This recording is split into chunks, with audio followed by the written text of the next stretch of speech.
Hello दोस्तों, स्वागत है आपका एक और धमाकेदार एपिसोड में जहां हम बात करेंगे बियॉन्ड द टाइम्स की दास्तान के बारे में। आज के वीडियो में हम कवर करने वाले हैं चैप्टर्स 341 से लेकर 350 तक।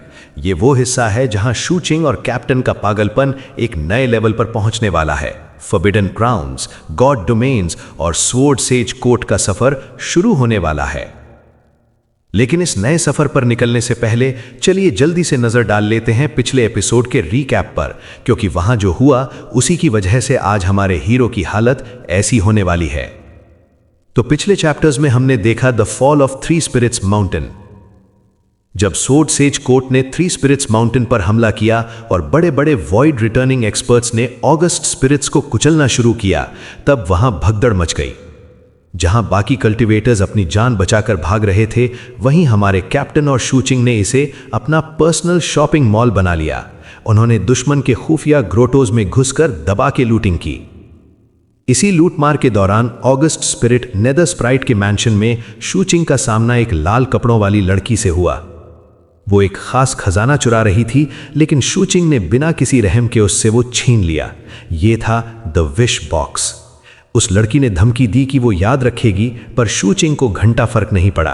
वहीं दूसरी तरफ कैप्टन ने वहां से अपनी पिछली जिंदगी की स्किन हासिल की। शू चिंग सेक्लूजन में गया और उस जहरीली गोली यानी टैबू पॉइजन पी को निगल लिया। ये पिल किसी प्राचीन एक्सपर्ट ने गॉड डोमेन्स के जहर से बनाई थी। ये इतनी खतरनाक थी कि कोई भी हाई लेवल कल्टीवेटर इसे छूने से डरता था। शू चिंग ने एक पागलपन भरा फैसला किया। वो अपने तीसरे यानी थर्ड हेवनली पैलेस को पूरा करने के लिए किसी नॉर्मल गोल्ड कोर का नहीं, बल्कि इस टैबू पॉइजन पिल का इस्तेमाल करेगा, ताकि वो दुनिया का सबसे खतरनाक पॉइजन कोर कल्टीवेटर बन सके। नतीजा, उसका शरीर सड़ने लगा, मांस काला पड़ गया और वो मौत के बिल्कुल करीब पहुंच गया। उसकी सोल बिखरने ही वाली थी, तभी एक चमत्कार हुआ। हमने देखा कि समुद्र की गहराइयों में लिंगर यानी इनकीपर की बेटी ने खून की उल्टी की। उसने चुपके से अपनी लाइफ एसेंस शू चिंग से जोड़ी हुई थी। शू चिंग को पता भी नहीं चला और उस अदृश्य सुनहरी रोशनी ने उसे मौत के मुंह से खींच लाया। आखिरकार वो टैबू पॉइजन पिल उसके अंदर पूरी तरह समा गई। शू चिंग का तीसरा पैलेस सुनहरी नहीं बल्कि गहरा काला बना। वो अब दुनिया का सबसे खतरनाक पॉइजन कोर कल्टीवेटर बन चुका था। लेकिन कहानी यहां खत्म नहीं हुई। चैप्टर 340 के एंड में हमने देखा, जागने के बाद शू चिंग को एक ऐसी भयानक भूख लगी है कि वो अपने सामने खड़े शैडो और पेट्रिया गोल्डन वॉरियर को ऐसे देख रहा था जैसे वो उन्हें कच्चा चबा जाएगा। तो दोस्तों, शू चिंग अब एक चलता फिरता ब्लैक होल बन चुका है जो हर चीज को निगलना चाहता है। क्या वो इस भूख को कंट्रोल कर पाएगा? और ये स्वॉर्ड सेज कोर्ट का नया मिशन क्या है? चलिए जानते हैं आज के वीडियो में। शुरू करते हैं चैप्टर 341 से।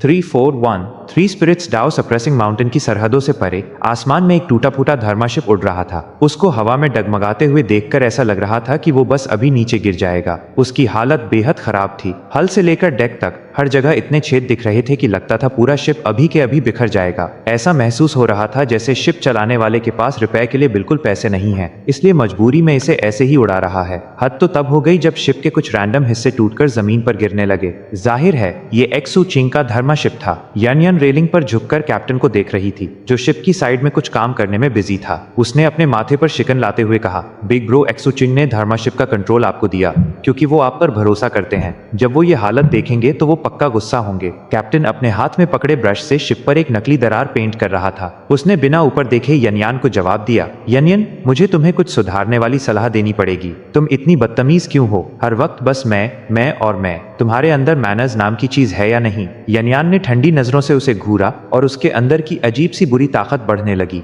वो अच्छी तरह जानती थी कि कैप्टन का कल्टीवेशन बेस इतना हाई है कि वो उसे आसानी से कुचल सकता है, लेकिन उसके दिल में डर सिर्फ तब आता था जब कोई उसकी दादी से भी ज्यादा ताकतवर हो। बचपन से ही उसने ये आदत बना ली थी कि जो भी उसे क्रिटिसाइज करता वो उसकी खाल उधेड़ देती थी, सिवाय उसके बिग ब्रो एक्सू चिंग के। कैप्टन ने उसे देखा और कहा, घूर क्या रही हो? वो चिढ़ा हुआ लग रहा था। उसने पलटकर उसे घूरा और अपनी बात जारी रखी, मैं बता रहा हूँ पगली लड़की, तमीज सीखना बहुत जरूरी है, समझी?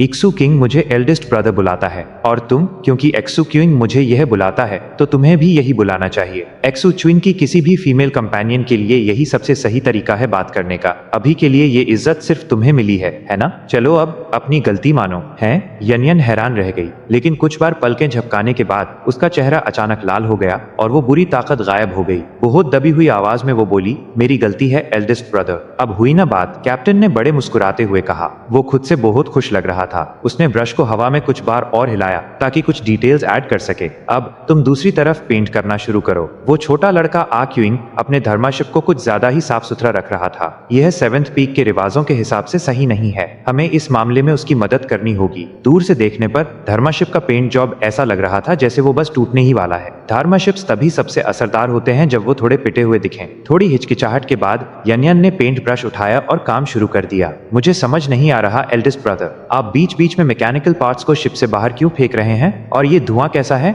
इसे फिशिंग कहते हैं, कैप्टन ने गंभीर होकर समझाया। हमने इस चीज को उड़ाने में बहुत सारे स्पिरिट स्टोन्स खर्च किए हैं और क्योंकि हम सेक्ट के किसी ऑफिशियल काम पर नहीं हैं, तो हमें इसका खर्चा खुद उठाना पड़ेगा। इसलिए हमें इसकी भरपाई करने के लिए थोड़ी फिशिंग करनी पड़ेगी। यनियन, मुझे तुम्हें एक और सुधारने वाली सलाह देनी है। एक्सू किंग हमेशा पैसे फेंकता रहता है, लेकिन तुम्हें ऐसा नहीं होना चाहिए। तुम्हें किफायती बनना चाहिए, समझी? मैं बस एक्सू क्वीन की पैसे बचाने में मदद कर रहा हूँ। यनियन ने सोच विचार करते हुए सर हिलाया और इस सलाह को अपने दिल में बिठा लिया। वैसे भी कैप्टन ने बात आगे बढ़ाई। हम नॉर्दर्न टंड्रा की तरफ जा रहे हैं। रास्ते में हम एम्परर रिसीविंग प्रीफेक्चर के फॉरबिडन ग्राउंड से गुजरेंगे और हमें एवरलास्टिंग इमॉर्टल प्रोफंडिटी रिवर की मुख्य धारा को भी पार करना होगा। ये काफी खतरनाक होने वाला है। धर्माशिप को इस तरह भेष बदल कर रखने से अगर कोई पावरफुल एक्सपर्ट इसे देखेगा तो उसका ध्यान इस पर कम जाएगा। कैप्टन ने कुछ आखिरी डिटेल्स पेंट की, फिर छलांग लगाकर डेक पर आ गया और अपने मास्टरपीस को संतुष्टि से देखा। बुरा नहीं है, बिल्कुल बुरा नहीं है, ये ऐसा ही बढ़िया लग रहा है। यनियन ने उस टूटे फूटे धर्माशिप को देखा और वो अभी भी पूरी तरह कन्विंस्ड नहीं लग रही थी। वो और सवाल पूछने ही वाली थी कि अचानक कैप्टन का एक्सप्रेशन बदल गया और उसने कैबिन की दिशा में देखा। उसका चेहरा बेहद गंभीर हो गया और एक बर्फीली ठंडक अचानक उसके अंदर से उठने लगी। उसकी आंखों की पुतलियों में चेहरे दिखाई देने लगे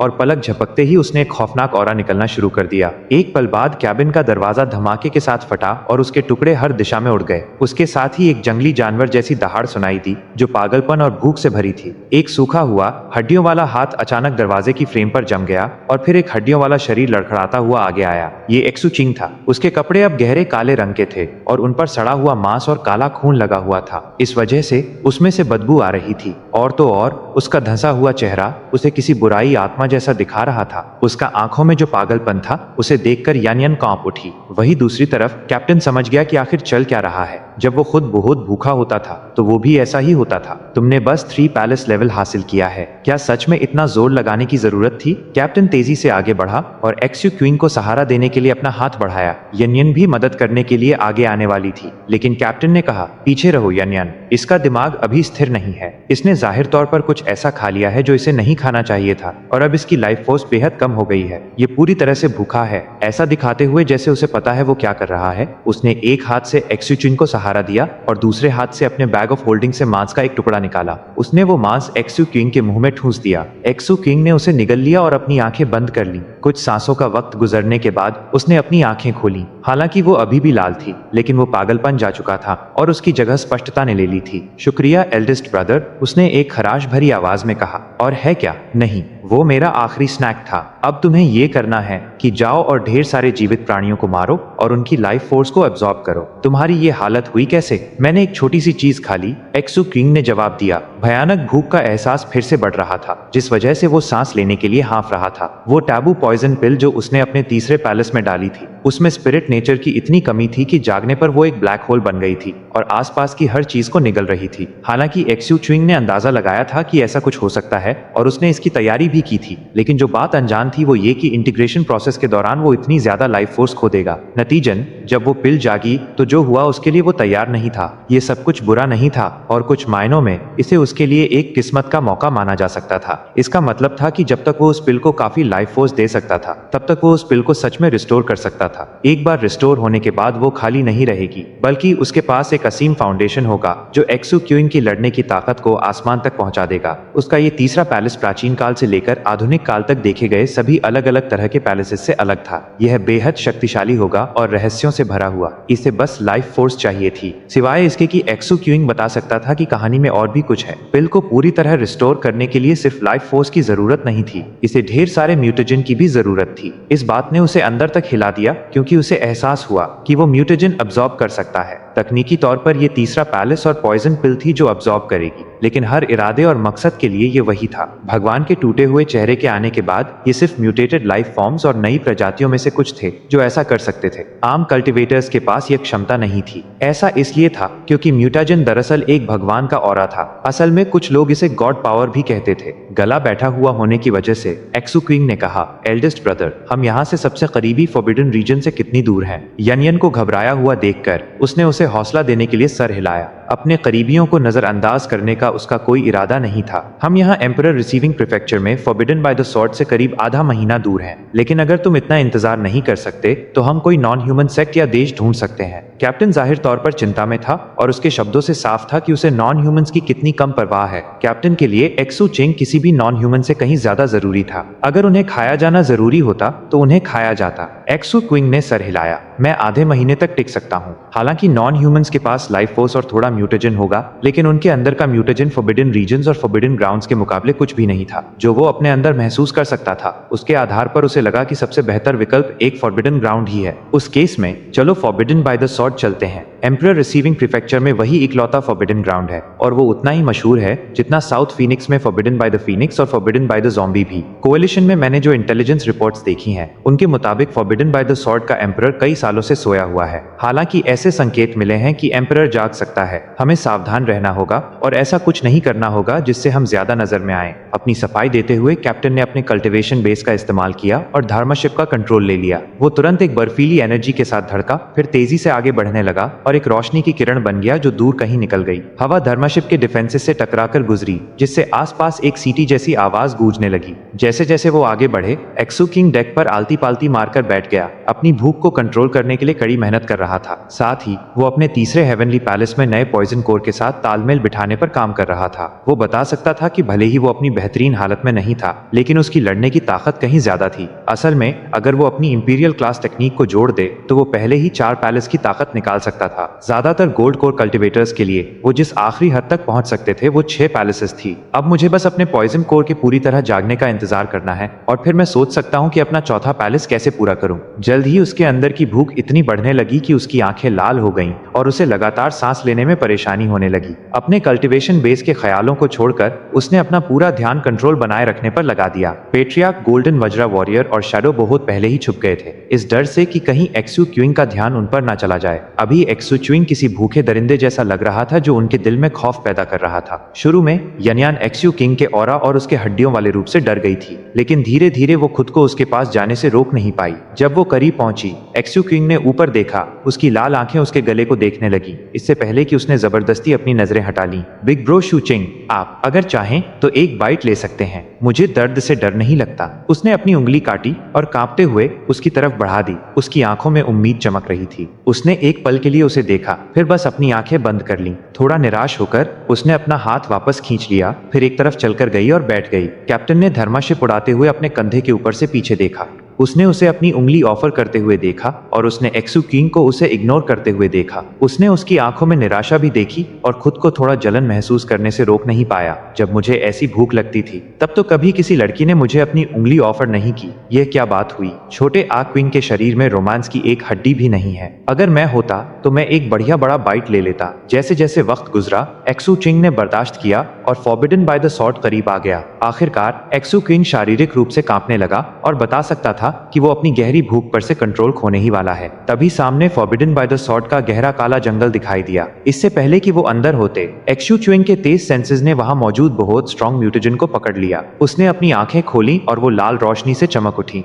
342 एम्परर रिसीविंग प्रीफेक्चर में फॉरबिडन बाय द सॉर्ड ही इकलौता फॉरबिडन ग्राउंड था। ये प्रीफेक्चर के सेंटर से पश्चिम दिशा में स्थित था और एवरलास्टिंग इमॉर्टल प्रोफंडिटी रिवर के एक हिस्से को अपने घेरे में लेता था। इससे पहले कि नदी फॉरबिडन बाय द सॉर्ड में दाखिल होती, उसका पानी इमॉर्टल एनर्जी से भरा होता था, लेकिन जैसे ही वो इस फॉरबिडन ग्राउंड में एंटर करती, वो गहरे काले रंग में बदल जाती थी। यह फॉरबिडन ग्राउंड ऐसी बहती हुई धुंध से भरा हुआ था जिसके आर पार सूरज की रोशनी भी नहीं जा सकती थी। ऊपर काफी ऊंचाई से देखने पर नदी बस एक काले धब्बे की तरह दिखती थी, लेकिन उससे ज्यादा बारीकी से कुछ भी देख पाना नामुमकिन था। धुंध ने हर चीज को ढक रखा था। भले ही नदी ने फॉरबिडन बाय द सॉर्ड को 2 हिस्सों में बांट दिया था, लेकिन उस धुंध ने उन्हें वापस जोड़ रखा था। जैसे ही कैप्टन ने उस घने काले जंगल की तरफ देखा, वो बोलने लगा, कोalition में मैंने जो पढ़ा था उसके मुताबिक फॉरबिडन बाय द सॉर्ड ने 3000 साल पहले एक बड़ी तबाही मचाई थी। एम्परर सॉर्ड जाग उठा था, जिससे सी सीलिंग काउंटी में हंगामा मच गया था। आखिरकार काउंटी की अनगिनत प्रजातियों ने मिलकर लड़ाई की और एम्परर को सील कर दिया। Emperor flame, emperor zombie, emperor sword, ये उन फॉरबिडन ग्राउंड्स के 3 एम्परर्स हैं और इनमें से हर एक रहस्यमयी और अनुमान से परे है। कैप्टन की बात खत्म भी नहीं हुई थी कि एक्सू चिंग धर्माशिप से कूद गया और एक रंग बिरंगी रोशनी की किरण बनकर फॉरबिडन बाय द सॉर्ड में तेजी से घुस गया। यनियन परेशान दिख रही थी। एल्डेस्ट ब्रदर, कैप्टन ने एक्सू क्वीन को देखा और हल्का सा मुस्कुराया। सब ठीक है, मेरे होते हुए मैं गारंटी देता हूँ कि एक्सू क्वीन बिल्कुल सुरक्षित रहेगा। वैसे यनियान, आजकल मेरा हाथ थोड़ा तंग है, क्या कोई गुंजाइश है? यनियन ने बैग ऑफ होल्डिंग उसकी तरफ उछाल दिया। कैप्टन की आंखें चमक उठी। बैग ऑफ होल्डिंग को चेक करते ही वो अचानक बहुत खुश हो गया। अपनी छाती ठोकते हुए उसने जोर से कहा, भाभी, आप बिल्कुल चिंता मत कीजिए। आपके पति को सुरक्षित रखने के लिए अगर मुझे आग के समंदर से भी गुजरना पड़े तो मैं गुजर जाऊंगा। बात खत्म करने के बाद कैप्टन ने थोड़ी उम्मीद भरी नजरों से यनियान को देखा। जब यनियान ने उसे भाभी बुलाते हुए सुना तो वो थोड़ा शर्मा गई। फिर खुशी खुशी उसने एक और बैग ऑफ होल्डिंग निकाल कर दे दिया। अरे वाह, कैप्टन ने कहा, यनियन, आज के बाद तुम ही वो इकलौती भाभी हो जिसे मैं ऑफिशियली मानता हूँ। कैप्टन ने बैग ऑफ होल्डिंग पकड़ा और फिर एक्सू श्योइंग का पीछा करते हुए धर्माशिप से तेजी से निकल गया। यनियान और भी ज्यादा शर्मा गई। उसे जरा भी अंदाजा नहीं था कि कैप्टन उससे भी कहीं ज्यादा खुश था और उसकी आंखें किसी ऐसे इंसान की तरह चमक रही थी जिसने अभी अभी कोई नया खजाना ढूंढ लिया हो। मैं कितना बेवकूफ हूँ, मुझे छोटे आग क्यूइंग से जलना नहीं चाहिए। मुझे बस ये ध्यान रखना चाहिए कि हम हमेशा किसी लड़की को अपने साथ लेकर चलें। इस तरह मेरे पास कभी पैसे कम नहीं पड़ेंगे। वैसे उस अमीर लड़की डिंग एक्सवे की जेब सबसे ज्यादा गर्म है। फिर कैप्टन ख्यालों में खो गया कि वो एक्सू क्यूइंग और आर्च इमॉर्टल प्लम डार्क के साथ सफर कर रहा है। वो बस सोच रहा था कि वो उसे बड़े भैया बुला रही है और ये ख्याल ही काफी रोमांचक था। जब हम वापस जाएंगे तो मुझे एक्सू क्यूइंग के नाम से उन सबको तोहफे भेजने होंगे। मुझे ये पक्का करना होगा कि वो सब उसके करीब रहें। आचिंग, ओ आचिंग, तुम्हारे पिछले जन्म के कर्म जरूर अच्छे रहे होंगे जो तुम्हें मेरे जैसा बड़ा भाई मिला। सच कहा जाए तो ये पहली बार नहीं था जब कैप्टन ने ऐसा कुछ किया था। सी ज़ॉम्बी इलाके में उनके बड़े कारनामे के बाद जब वो दोनों एनवॉय डिसाइपल्स बने थे तो वही था जिसने ये पक्का किया था कि डिंग एक्सोए और गू मुकिंग दोनों को एक्सू किंग के साथ काम करने के लिए असाइन किया जाए। हकीकत ये थी कि सेक्ट ने शुरू में सिर्फ गू मुकिंग को अकेले असाइन किया था। जहां तक डिंग एक्सोए की बात थी, कैप्टन ने चुपके से उससे संपर्क किया था और उसे दूसरी जगह बेच दी थी। खुद से बहुत खुश होकर वो एक्सू च्विंग के पीछे फॉरबिडन बाय द सॉर्ड की गहराइयों में चला गया। जैसे ही एक्सू क्विंग जंगल में तेजी से आगे बढ़ा, म्यूटेजन उसकी तरफ उमड़ पड़ा। उसने वो सारा म्यूटेजन अब्सॉर्ब किया और सीधा अपने तीसरे पैलेस में भेज दिया। वो एक पल के लिए भी धीमा नहीं हुआ। एक जगह पर उसका हाथ तेजी से बाहर निकला और उसने पेड़ से एक बड़े सांप को पकड़ लिया। उस सांप ने दर्द भरी आवाज निकाली। जैसे ही उसका शरीर सूखने लगा, पलक झपकते ही वो एक हड्डियों के ढांचे में बदल गया क्योंकि उसकी सारी लाइफ फोर्स गायब हो गई थी। एक्सू च्विंग की आंखें चमक उठी। बिना एक शब्द कहे वो तब तक आगे बढ़ता रहा जब तक कि उसे एक लाल रंग का जीव नहीं दिखा जो किलिन जैसा दिखता था। उस जानवर का ऑरा कमाल का था और उसमें एक खतरनाक एनर्जी थी और उसका चेहरा लंबा था जो कुछ हद तक इंसान जैसा लगता था। वो 8 पैरों वाले भेड़ियों के झुंड का सामना कर रहा था जिनमें से हर एक ऐसा लग रहा था जैसे 2 भेड़ियों को जोड़ दिया गया हो, सिवाय इसके कि उनका सर एक ही था। हालांकि उनके सर बहुत बड़े थे, लगभग उनके शरीर जितने बड़े। वो एक खौफनाक ऑरा छोड़ रहे थे। फिर भी जैसे ही उस किलिन जैसे जानवर ने अपने पैर पटके, वो अपनी पूंछ दबाकर पीछे हट गए। जब एक्सू किंग इन दोनों पार्टीज के बीच में प्रकट हुआ तो वो किलिन जैसा जानवर अपनी जगह पर रुक गया और उसमें से एक खतरनाक ऑरा फूट पड़ा। एक्सू च्विंग ने बस अपना हाथ उसकी तरफ बढ़ाया। वो जानवर कांप उठा और इससे पहले कि वो भाग पाता या अपना बचाव कर पाता, एक्सू च्विंग का हाथ उसके सर पर जा लगा। एक आवाज आई और वो जानवर कुछ ही सांसों के वक्त में सूख कर हड्डियों का ढांचा बन गया। वो 8 पैरों वाले भेड़िए डर के मारे कांपने लगे और भागने लगे। हालांकि एक्सू क्यूइंग ने बस अपने होंठ चाटे और उनका पीछा करते हुए कई परछाइयों में बदल गया। कुछ ही पलों में उसने लाशों को पीछे छोड़ दिया और जंगल में और गहराई में गायब हो गया। 10 सांस के वक्त के बाद कैप्टन वहां पहुंचा। लाशों को देखते हुए उसने राहत की सांस ली। लगता है वो बिल्कुल ठीक कर रहा है। इसके साथ ही वो एक्सू क्यूइंग का पीछा करने के लिए तैयार हुआ, सिवाय इसके कि तभी उसकी आंखें सिकुड़ गईं और उसकी नाक फड़फड़ाई, जिस वजह से वो घूमा और फॉरबिडन ग्राउंड में एक अलग दिशा में देखने लगा। एक पल के लिए जांच करने के बाद उसकी आंखें चमक उठीं। मुझे यकीन नहीं हो रहा कि यहाँ ऐसी कोई ट्रेजर है। उसने अपने होंठ चाटे। छोटा जूनियर ब्रदर ठीक होना चाहिए। मेरे लिए ये ज्यादा समझदारी होगी कि मैं जाकर इस ट्रेजर को चेक करूं। इस नतीजे पर पहुंचने के बाद कि ये पक्का सबसे बेहतर आइडिया है, कैप्टन ने अपनी दिशा बदल ली और जंगल में गायब हो गया। आधा महीना यूं ही गुजर गया। उस दौरान एक्सू क्यूइंग ने खुले आम कत्लेआम किया। जो भी जानवर उसे मिला उसने उसे मार दिया और उनकी लाइफ फोर्स को एब्जॉर्ब करके अपने पॉइजन कोर को पोषण दिया। उसने यही चीज उन अजीबोगरीब मॉन्स्टर्स के साथ भी की जो उसे मिले। वो गिनती भूल गया कि उसने कितने जानवर मारे। अब जबकि उसके पास 4 पैलेस बैटल प्राविस थी, वो फॉरबिडन ग्राउंड के किनारे पर मौजूद लगभग हर चीज को आसानी से काट सकता था। आखिरकार उसने फॉरबिडन ग्राउंड की गहराइयों में जाना शुरू किया। जैसे जैसे वो आगे बढ़ा, उसे और भी ज्यादा जानवर मिले और कत्लेआम जारी रहा। वो अपने होश वापस पाने लगा। उसकी आंखें अब उतनी पथराई हुई नहीं थी और उसकी हड्डियों वाले शरीर पर मांस वापस आ रहा था। उसके बाल भी दोबारा उग आए थे। वायलेट क्रिस्टल के इजाफी फायदे के साथ वो धीरे धीरे वैसा ही दिखने लगा जैसा वो पहले था। ज्यादा से ज्यादा वो बस थोड़ा दुबला हो गया था। आखिरकार उसने कपड़ों का एक नया सेट पहन लिया। उसके तीसरे पैलेस में पॉइजन कोर, लाइफ फोर्स और म्यूटाजन दोनों से गूंज रहा था, लेकिन अभी भी पूरी तरह से रिस्टोर नहीं हुआ था। हालांकि ये कोई बड़ी मुश्किल बात नहीं थी। एक्सू चिंग का हाथ आसमान में उड़ती हुई बड़ी जेलीफिश के एक झुंड की तरफ तेजी से बढ़ा। उसमें से एक जबरदस्त ठंडक निकली जिसने जंगल की जमीन को बर्फ में जमा दिया और आसपास के सभी जानवरों को भागने पर मजबूर कर दिया। झुंड में दर्जनों जेलीफिश थीं। उनके आधे पारदर्शी शरीर के अंदर सड़ती हुई लाशें देखना मुमकिन था। एक्सू चिंग ने ऐसी जेलीफिश सालों पहले स्कैवेंजर बेस कैंप के पास वाले फॉरबिडन रीजन में देखी थी। देखने से लगता था कि ये जेलीफिश फॉरबिडन रीजन्स और फॉरबिडन ग्राउंड्स में आम थी। जाहिर है अब वो उस भारी प्रेशर को महसूस नहीं कर पा रहा था जो उन्होंने इतने वक्त पहले उस पर डाला था। उन्हें देखकर एक्सू क्यूइंग को याद आया कि कैसे ऐसे जीवों ने बेस कैंप के लो लेवल कल्टिवेटर्स को कितनी आसानी से मार दिया था। असल में उसने खुद उनमें से एक को अपने हाथों से दफनाया था। Old stony. आंखें तेज रोशनी से चमकते हुए एक्सू किंग जेलीफिश के बीच में तेजी से आगे बढ़ा। धमाके की आवाजें गूंजी और फिर बेजान जेलीफिश के खोखे नीचे जंगल में गिरने लगे। थोड़ी देर बाद एक्सू क्यूइंग एक पेड़ की चोटी पर उतरा। उसकी आंखें चमक रही थीं और उसके अंदर से बादलों की गरज जैसी आवाजें गूंज रही थीं। उसके तीसरे पैलेस के अंदर पॉइजन कोर अब पूरी तरह से उसकी लाइफ एसेंस से जुड़ चुका था। वो रिस्टोर हो गया था, मानो उसकी लाइफ फोर्स की आग फिर से जल उठी हो और वो शक्तिशाली तरंगे छोड़ रहा था। वो धड़क भी रहा था, लगभग जैसे कि वो एक धड़कता हुआ दिल हो। एक्सू क्यूइंग इसे महसूस कर सकता था, जिससे ये सच में ऐसा लग रहा था कि वो उसका हिस्सा है। उसका दिल उत्साह से भर गया। अपने बीटल्स निकालकर उसने उन्हें सांस के जरिए अंदर लिया और वो उसके शरीर की गहराइयों में घुस गए, फिर पॉइजन कोर के आसपास अपनी जगह ले ली। आखिरकार एक्सू क्यूइंग ने ऊपर देखा। दूर कहीं वो जेलीफिश का एक और झुंड अपनी तरफ आते हुए देख सकता था। ये एक और भी बड़ा झुंड था और वो पिछले ग्रुप के कत्लेआम की वजह से खिंचकर आया था। देखने से लगता था कि इस ग्रुप में सैकड़ों जेलीफिश थीं। उनमें से 3 तो कई सौ मीटर बड़ी थीं और वो ऐसी तरंगे छोड़ रही थीं जो 2 या 3 हेवनली पैलेसेस वाले गोल्ड कोर कल्टीवेटर के बराबर थी। मैं अभी इस फॉरबिडन ग्राउंड में बहुत गहराई में गया भी नहीं हूँ और मुझे पहले ही वाकई ताकतवर जानवर मिल रहे हैं। खैर कोई बात नहीं, ये देखने का सही मौका है कि मेरा पॉइजन कोर कितना असरदार है। आंखें चमकते हुए उसने अपने तीनों हेवनली पैलेसेस की ताकत को रिहा कर दिया, जिसमें टैबू पॉइजन कोर की ताकत भी शामिल थी।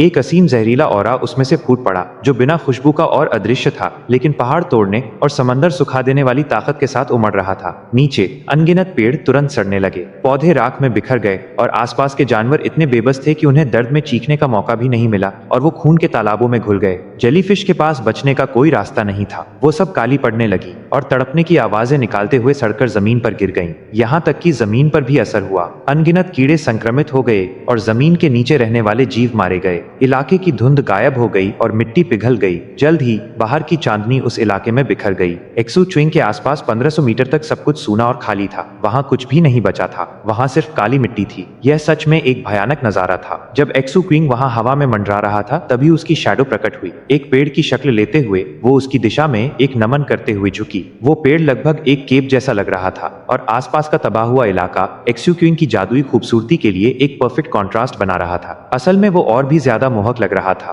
काला लोहे का स्क्यूअर कांपते हुए बाहर उड़ा और पेट्रियार्क गोल्डन वज्रा वॉरियर की छवि प्रकट हुई जो झुककर गिड़गिड़ा रहा था। पेट्रियार्क इससे ज्यादा हैरान नहीं हो सकता था और जब उसने आसपास देखा तो वो खुद को बुदबुदाता हुआ पाया, क्या ये कोई भगवान है? उसके इस ख्याल की वजह थी जमीन से रिसने वाला स्ट्रॉन्ग म्यूटेजन। ये ऐसा म्यूटेजन था जो फॉरबिडन ग्राउंड से नहीं आया था, बल्कि ये एक्सू च्यूइंग के जहर की वजह से पैदा हुआ था। सबसे अजीब बात ये थी कि वो म्यूटेजन एक्सू क्यूइंग से जुड़ा हुआ लग रहा था, जैसे कि उसने ही इसे जन्म दिया हो। नतीजन ये आसपास के म्यूटेजन से अलग था। एक्सू च्यूइंग के शरीर में एक कंपन दौड़ गई, यहाँ तक कि उसे भी ये यकीन करने में मुश्किल हो रही थी कि क्या हो रहा है। आखिरकार ये सब एक भगवान की शक्ति थी। 343 एक्सू च्यूइंग हवा में तैरता हुआ नीचे सब कुछ देख रहा था। उसका दिल जोर से धड़क रहा था। एक लंबा पल गुजर गया, फिर उसने गहरी सांस ली और अपना दायां हाथ आगे बढ़ाया। उसने अपनी मुट्ठी बंद की और उस इलाके में पैदा हो रहा सारा म्यूटेजन उसकी तरफ लपका, जिससे उसके हाथ के चारों तरफ एक काले बादल जैसा बन गया। एक्सू च्यूइंग को अभी भी यकीन नहीं हो रहा था। ये उसकी किसी भी उम्मीद से कहीं ज्यादा था। हालांकि ये बात समझ में आती थी। टैबू पॉइजन पिल को एक विश बॉक्स में उस महान कल्टिवेटर ने रखा था जिसने गॉड डोमेन के किसी रहस्यमयी एंटिटी से लड़ाई की थी।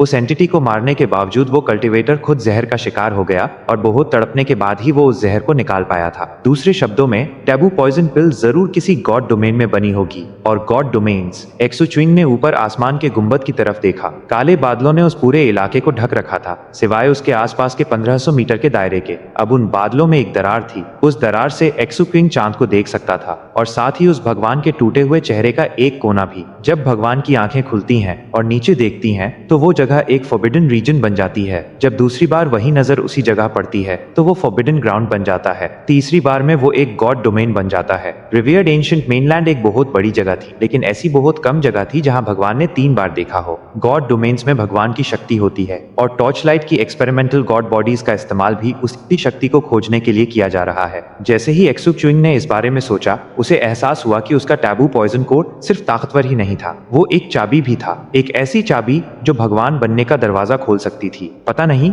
उस महान कल्टिवेटर को ये बात समझ आई थी या नहीं। हालांकि अभी भी ऐसी चीजें थी जो एक्सू च्यूइंग को समझ नहीं आ रही थी और बिना सही सुराग के वो बस अंदाजा ही लगा सकता था। खैर, एक बात वो जानता था कि उसका पॉइजन कोर बेहद कीमती है और वो ये भी जानता था कि क्योंकि इसमें भगवान की कुछ शक्ति है, अगर लोगों को इसके बारे में पता चला तो उसका सुरक्षित रहना मुश्किल हो जाएगा। एक्सू च्यूइंग को इंसानी फितरत पर भरोसा नहीं था, इसलिए पॉइजन कोर और उसकी गॉड पावर को वायलेट क्रिस्टल की तरह ही एक राज रखना होगा। मुझे डाओ ऑफ पॉइजन का एक्सपर्ट माना जाता है, इसलिए जहर से लोगों को मारने पर किसी का ध्यान नहीं जाएगा। मेरे पॉइजन कोर के असर को समझाने का ये एक साफ तरीका है। इस मामले पर और सोचने के बाद उसने अपनी लड़ने की ताकत का अंदाजा लगाने का फैसला किया। अब उसके पास 3 हेवनली पैलेसेस थे, साथ ही एक इंपीरियल क्लास टेक्निक। कुल मिलाकर इसका मतलब था कि उसके पास 4 पैलेस जितनी ताकत थी। अगर वो जहर का इस्तेमाल करता तो उसे यकीन था कि वो उस लेवल को पार कर सकता है, और अगर वो उस जहर में छुपी गॉड पावर का इस्तेमाल करता तो और सोचने के बाद उसने फैसला किया कि जब तक बेहद जरूरी ना हो वो ऐसा नहीं करेगा। अपने ख्यालों की इस कड़ी में यहाँ तक पहुँचने के बाद उसने मुट्ठी भर काली गोलियां निकाली और उन्हें चारों तरफ फेंक दिया। वो काली गोलियां फटी और सारे म्यूटेजन को अपने अंदर खींचने लगी, जिससे उस इलाके से एक्सू क्यूइंग के खास म्यूटेजन के सारे निशान मिट गए। ऊपर काले बादल उस खुले हिस्से को ढकने के लिए आगे बढ़े और जल्द ही ऐसा लगने लगा जैसे वहां कुछ हुआ ही ना हो। आम म्यूटेजन पहले ही उस जगह को भर रहा था और पीछे बचा एकमात्र सबूत वो बंजर जमीन थी। इसके बावजूद एक्सू किंग अभी भी घबराया हुआ था, इसलिए उसने कुछ और काली गोलियां फेंकी। जब उसे पूरा यकीन हो गया कि उसके अपने म्यूटेजन का कोई निशान नहीं बचा, तभी वो मुड़ा और वहां से निकला। जैसे ही वो आगे बढ़ा, उसने एक बार फिर अपनी शैडो और काले लोहे के स्क्यूअर को चेक किया। उसकी नजर पड़ते ही शैडो और पेट्रियार्क दोनों कांप उठे। शैडो अपनी फितरत से खतरा महसूस कर सकती थी, जबकि पेट्रियार्क वो एक ऐसा इंसान था जिसे जिंदगी का लंबा तजुर्बा था। वो कैसे न समझता कि क्या हो रहा है। इसलिए जब एक्सू क्यूइंग ने उसे 7वीं बार देखा तो पेट्रियार्क अपनी प्रोजेक्टेड फॉर्म में प्रकट हुआ। जमीन पर लेटते हुए उसने कहा, मालिक, आपका ये तुच्छ सेवक आपसे मदद की भीख मांगता है। एक्सू क्यूइंग ने कोई जवाब नहीं दिया। उसने बस ठंडी नजरों से उसे देखा। पूरी तरह ईमानदार और समझदार दिखते हुए पेट्रियार्क ने एक्सू किंग की नजरों से नजरें मिलाई। उसकी आंखों में जुनून था। दरअसल ये वो नजर थी जो उसने चुपके से नाइट डव को देखकर सीखी थी। मालिक, आपका ये तुच्छ सेवक इस बात से बहुत चिंतित है कि कहीं एक दिन वो पकड़ा ना जाए। अगर ऐसा हुआ तो मैं आपका कोई भी राज खोलने से पहले मरना पसंद करूंगा। हालांकि ये मुमकिन है कि कोई दुश्मन मुझ पर कोई खास सोल सर्च तरीका इस्तेमाल करे। उस हालत में मेरे इरादों का कोई मतलब नहीं रहेगा। अगर मैंने एक छोटी सी भी बात उगल दी तो खैर, आपका ये तुच्छ सेवक उस अपराध बोध को शायद ही बर्दाश्त कर पाएगा। मेरी मौत से कोई फर्क नहीं पड़ता, लेकिन मैं बिल्कुल भी किसी भी हाल में आपका कोई राज नहीं खोल सकता मालिक। इसलिए मैं आपसे विनम्रता से निवेदन करता हूँ कि आप मुझ पर एक एरेडिकेशन सील लगा दें। जितनी खतरनाक हो उतना बेहतर, मुझे परवाह नहीं। इस तरह अगर मैं कभी ऐसी स्थिति में फंसा जहां दुश्मन मेरी सोल सर्च करने वाला हो, तो मैं बस एक ख्याल से खुद को उड़ा सकूं और ये पक्का कर सकूं कि दुश्मन के हाथ कुछ न लगे। इस तरह आपका ये तुच्छ सेवक अपने चेहरे पर मुस्कान लिए 9 स्प्रिंग्स की यात्रा कर सकेगा, इस यकीन के साथ कि उसने पूरी वफादारी से अपने मालिक को सुरक्षित रखा। पेट्रियार्क खुद को बहुत होशियार समझ रहा था कि वो इस सिचुएशन को कैसे संभाल रहा है। वो एक्सू च्विंग के स्वभाव से अच्छी तरह वाकिफ था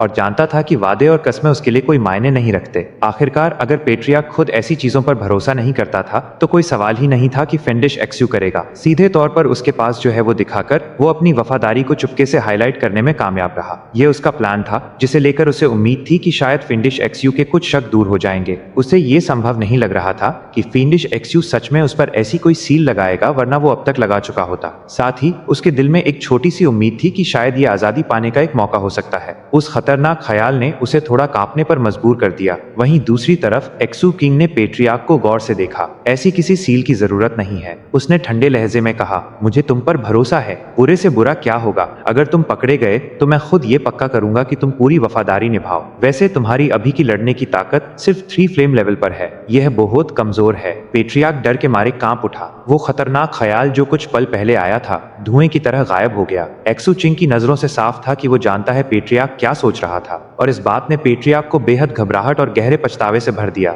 अचानक पेट्रियार्क को एहसास हुआ कि उसने पूरी तरह सोच विचार नहीं किया था और उसे फिंडिश एक्सयू से अपने ऊपर सीलिंग मार्क लगाने के लिए नहीं कहना चाहिए था। एक स्पिरिट ऑटोमेटन होने के नाते उसे बिना सही और पूरा सोल्यूशन दिए बस प्रॉब्लम्स नहीं बतानी चाहिए थी। एक स्पिरिट ऑटोमेटन जो ऐसा करता है वो अच्छा स्पिरिट ऑटोमेटन नहीं है। उसे पहले ही खुद पर सील लगाने का सोचना चाहिए था ताकि वो सच्ची वफादारी दिखा सके। मैं लापरवाह था, बहुत लापरवाह। फिंडिश एक्सयू साफ तौर पर पहले से कहीं ज्यादा तेज हो गया है। अगली बार मुझे हर चीज के बारे में बहुत गहराई से सोचना होगा। ऐसे ख्यालों के साथ पेट्रियार्क को एहसास हुआ कि उसे इस सिचुएशन को ठीक करने के लिए कुछ करना होगा। मालिक, मुझे लगता है कि मेरा ब्रेक थ्रू होने वाला है। एक्सू च्विंग की भौवें ऊपर चढ़ गईं। उसे ऐसा कुछ नहीं दिखा जो बता सके कि पेट्रियार्क ब्रेक थ्रू के करीब है। हालांकि तभी शैडो ने तुरंत इमोशनल फ्लक्चुएशंस भेजना शुरू कर दिया। मैं आपके साथ जीता और मरता हूँ, मेरा भी ब्रेक थ्रू। एक्सू क्विंग ने शैडो को देखा और सर हिलाया। फिर उसने अपनी दिशा बदली और फॉरबिडन ग्राउंड से बाहर जाने के बजाय ब्रेक थ्रू के लिए एक मुनासिब जगह ढूंढने निकल पड़ा। उसे एक सुनसान घाटी ढूंढने में ज्यादा वक्त नहीं लगा। वो बड़े आरी जैसे पत्तों वाले अजीब पौधों से भरी हुई थी। कुछ झुके हुए थे, दूसरे हिलडुल रहे थे, जैसे वो धीरे धीरे उन छोटे जानवरों को पचा रहे हों जो उन्होंने पकड़े थे। जब एक्सू किंग वहां पहुंचा तो घाटी के सारे पौधे उससे दूर सिकुड़ गए। उसने माथे पर शिकन लाई। वो इतना ध्यान खींचने से खुश नहीं था। कुछ सोचने के बाद उसने अपने तीसरे हेवनली पैलेस से जहर को वापस खींच लिया। नतीजन उससे 30 मीटर दूर और उससे आगे के पौधे रिलैक्स हो गए। जो उससे करीब थे वो अभी भी उससे दूर सिकुड़ रहे थे। ये अभी के लिए उसके पॉइजन कोर पर कंट्रोल की हद थी। जब वो इससे और वाकिफ हो जाएगा तो उसका कंट्रोल बेहतर हो जाएगा। घाटी में पहुंचने पर एक्सू चिंग ने अपना हाथ हिलाया और लोहे का स्क्यूअर घाटी की दीवार की तरफ उड़ा और तेजी से एक सुरंग खोद दी। वो जमीन के अंदर काफी गहराई तक गई। आसपास अच्छी तरह चेक करने के बाद कि सब कुछ सुरक्षित है, एक्सू चिंग सुरंग में दाखिल हुआ। अपने हाथ के एक इशारे से उसने अनगिनत पत्थरों को एंट्रेंस ब्लॉक करने के लिए भेजा। फिर वो सुरंग के आखिरी हिस्से तक गया। वहां कई तैयारियां करने के बाद वो बैठ गया और एक तेल का दिया निकाला जिसे उसने जला दिया। जैसे ही लॉ ने उसका चेहरा रोशन किया उसने कहा, कौन पहले जाएगा? मैं पहले, शैडो ने कहा। एक्सू च्विंग से फिसलते हुए दूर जाकर गुफा की दीवार पर चढ़ गई। एक्सू च्विंग ने शैडो को देखा। वो एक बड़े पेड़ जैसी लग रही थी जो 100 से ज्यादा खुली आंखों से ढका हुआ था और रहस्यमयी तरीके से एक्सू च्विंग को देख रहा था। मालिक, पिल्स खानी है। एक्सू चिंग ने हाथ हिलाया और ढेर सारी बोतलें और मर्तबान बाहर उड़कर आए जो ऑगस्ट स्पिरिट नेदर स्प्राइट के मैंशन ग्रोटो से थे। उनमें से कोई भी लाइफ फोर्स वाला नहीं था। अब नहीं। उन्हें चेक करते हुए एक्सू चिंग को मुट्ठी भर ऐसी चीजें मिली जो शैडो के लिए मददगार होंगी। ये वही थी जिनकी शैडो ने मैंशन ग्रोटो में ख्वाहिश की थी। उन्हें देखकर शैडो साफ तौर पर उत्साह में थी। एक बार जब वो बाहर आ गए तो सारी बोतलें फट गईं और उनके अंदर की दवाई वाली गोलियां भी। वो एक गदले धुंधले बादल में बदल गईं जो दीवार पर शैडो की तरफ तेजी से बढ़ा। शैडो ने उसे अंदर खींचा और फिर तुरंत कांपने लगी। साथ ही उस इलाके में मौजूद भारी मात्रा में म्यूटाजन शैडो की तरफ लपका। जैसे जैसे वो म्यूटेजन को अंदर खींच रही थी और ज्यादा म्यूटेजन अंदर आता गया, ये देखते हुए कि वो एक फॉरबिडन ग्राउंड में थे। म्यूटेजन बेहद स्ट्रांग था और उसने जल्द ही शैडो के आसपास एक भंवर बना लिया। जैसे जैसे भंवर घूमा, शैडो धुंधली हो गई जब तक कि वो पूरी तरह उस भंवर में गायब नहीं हो गई।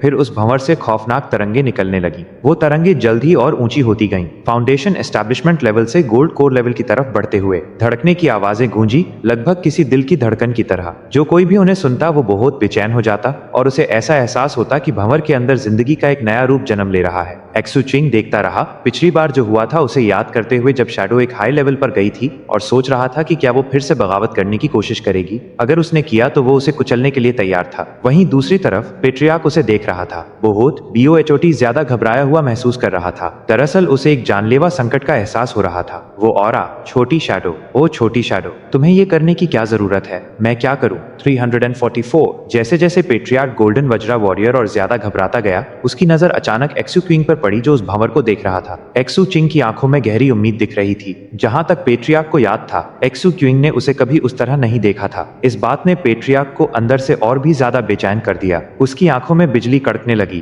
क्योंकि जाहिर तौर पर वो अपनी हदों को पार करने की कोशिश कर रहा था। जब उसने एक्सू चिंग को देखा और डिवाइन विल के जरिए बात की, तब उसके अंदर पागलपन उमड़ रहा था। मालिक, कृपया वो शीशे मेरे लिए निकाल दीजिए। डिवाइन विल के जरिए बोले जाने के बावजूद एक्सू चिंग के लिए उन शब्दों में छुपी दृढ़ता और पागलपन को महसूस करना मुमकिन था। पेट्रियार्क पर एक नजर डालते हुए उसने हाथ हिलाया और ऑगस्ट स्पिरिट नेदर स्प्राइट के मैंशन ग्रोटो से मिले शीशों के ढेर को बाहर भेज दिया, बिना एक और शब्द कहे। पेट्रियार्क ने स्क्यूअर को शीशों की तरफ उड़ा दिया। उसने सबसे करीबी शीशे में छेद किया और एक चीख गूंजी जैसे ही उसके अंदर का स्पिरिट ऑटोमेटन पेट्रियार्क द्वारा निगल लिया गया। एक्सू चिंग ने पहले उस सो कॉल्ड स्पिरिट ऑटोमेटन की जांच की थी और वो जानता था कि वो पूरा नहीं था। वो किसी इच्छा के एक टुकड़े जैसा था और एक सच्चा स्पिरिट ऑटोमेटन बनने से कोसों दूर था। इसके बाद पेट्रियार्क दूसरे, तीसरे और चौथे शीशे पर गया। पलक झपकते ही उसने 70% शीशों की इच्छा को निगल लिया। उसके चारों तरफ बिजली कड़कने लगी और ऐसा लग रहा था मानो वो पूरी तरह बिजली में बदल जाएगा। एक पागलों वाली चीख उसके होठों से निकली। एक्सू क्विंग को थोड़ी हैरानी हुई कि क्या हो रहा है, क्योंकि वो महसूस कर सकता था कि पेट्रियार्क ने सब कुछ दांव पर लगा दिया है। सच्चाई ये थी कि पेट्रियार्क गोल्डन वज्रा वॉरियर पहले ही अपनी हद पर था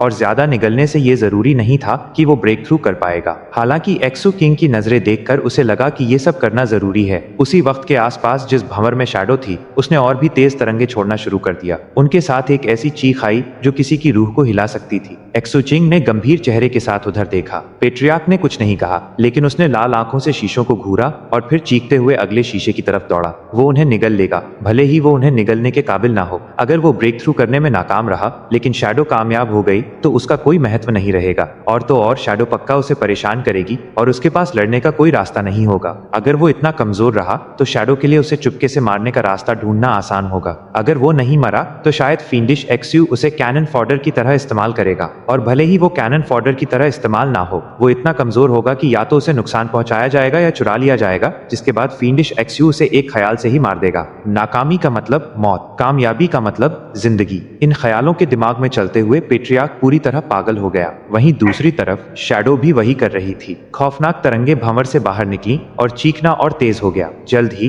भंवर के अंदर से एक काला परछाई जैसा ढेर उठते हुए देखना मुमकिन हो गया। वो एक बड़े आयताकार रेक्टेंगुलर बक्से जैसा लग रहा था। जैसे जैसे वो धीरे धीरे भंवर से बाहर निकला, उसकी चीखें और तेज हो गईं। साथ ही भंवर की तरफ बहने वाला म्यूटेजन और स्ट्रांग हो गया। शैडो साफ तौर पर कड़ी मेहनत कर रही थी। ये हालत करीब 8 घंटे तक चलती रही। फिर अचानक एक तेज गड़गड़ाहट की आवाज भंवर से गूंजी और वो गायब हो गया। पीछे दीवार पर एक बड़ी शैडो रह गई जो बेहद साफ और दिखाई देने वाली थी। एक्सू चिंग खुले तौर पर प्रभावित था। वो किसी ऐसी चीज को देख रहा था जो आयताकार थी और ग्रे कपड़े की पट्टियों से लिपटी हुई थी, जो सब काले खून से सनी हुई थी और एक अशुभ अजीब हवा छोड़ रही थी। हालांकि शैडो दीवार पर चपटी थी, लेकिन एक्सू चिंग को एहसास हुआ कि वो असल में 3 डायमेंशनल है। ऐसा लग रहा था जैसे वो एक ताबूत कॉफिन को देख रहा हो। उसने शैडो से पहले कभी ऐसा कुछ महसूस नहीं किया था, पिछली बार भी नहीं जब शैडो एक नए लेवल पर गई थी जिसमें उसने एक पेड़ का रूप लिया था। अगर पिछली शैडो को एक पेंटिंग कहा जाए तो ये शैडो कुछ ऐसी थी जो पेंटिंग से बाहर निकल आई हो। एक्सू चिंग इसे बहुत साफ तौर पर महसूस कर सकता था।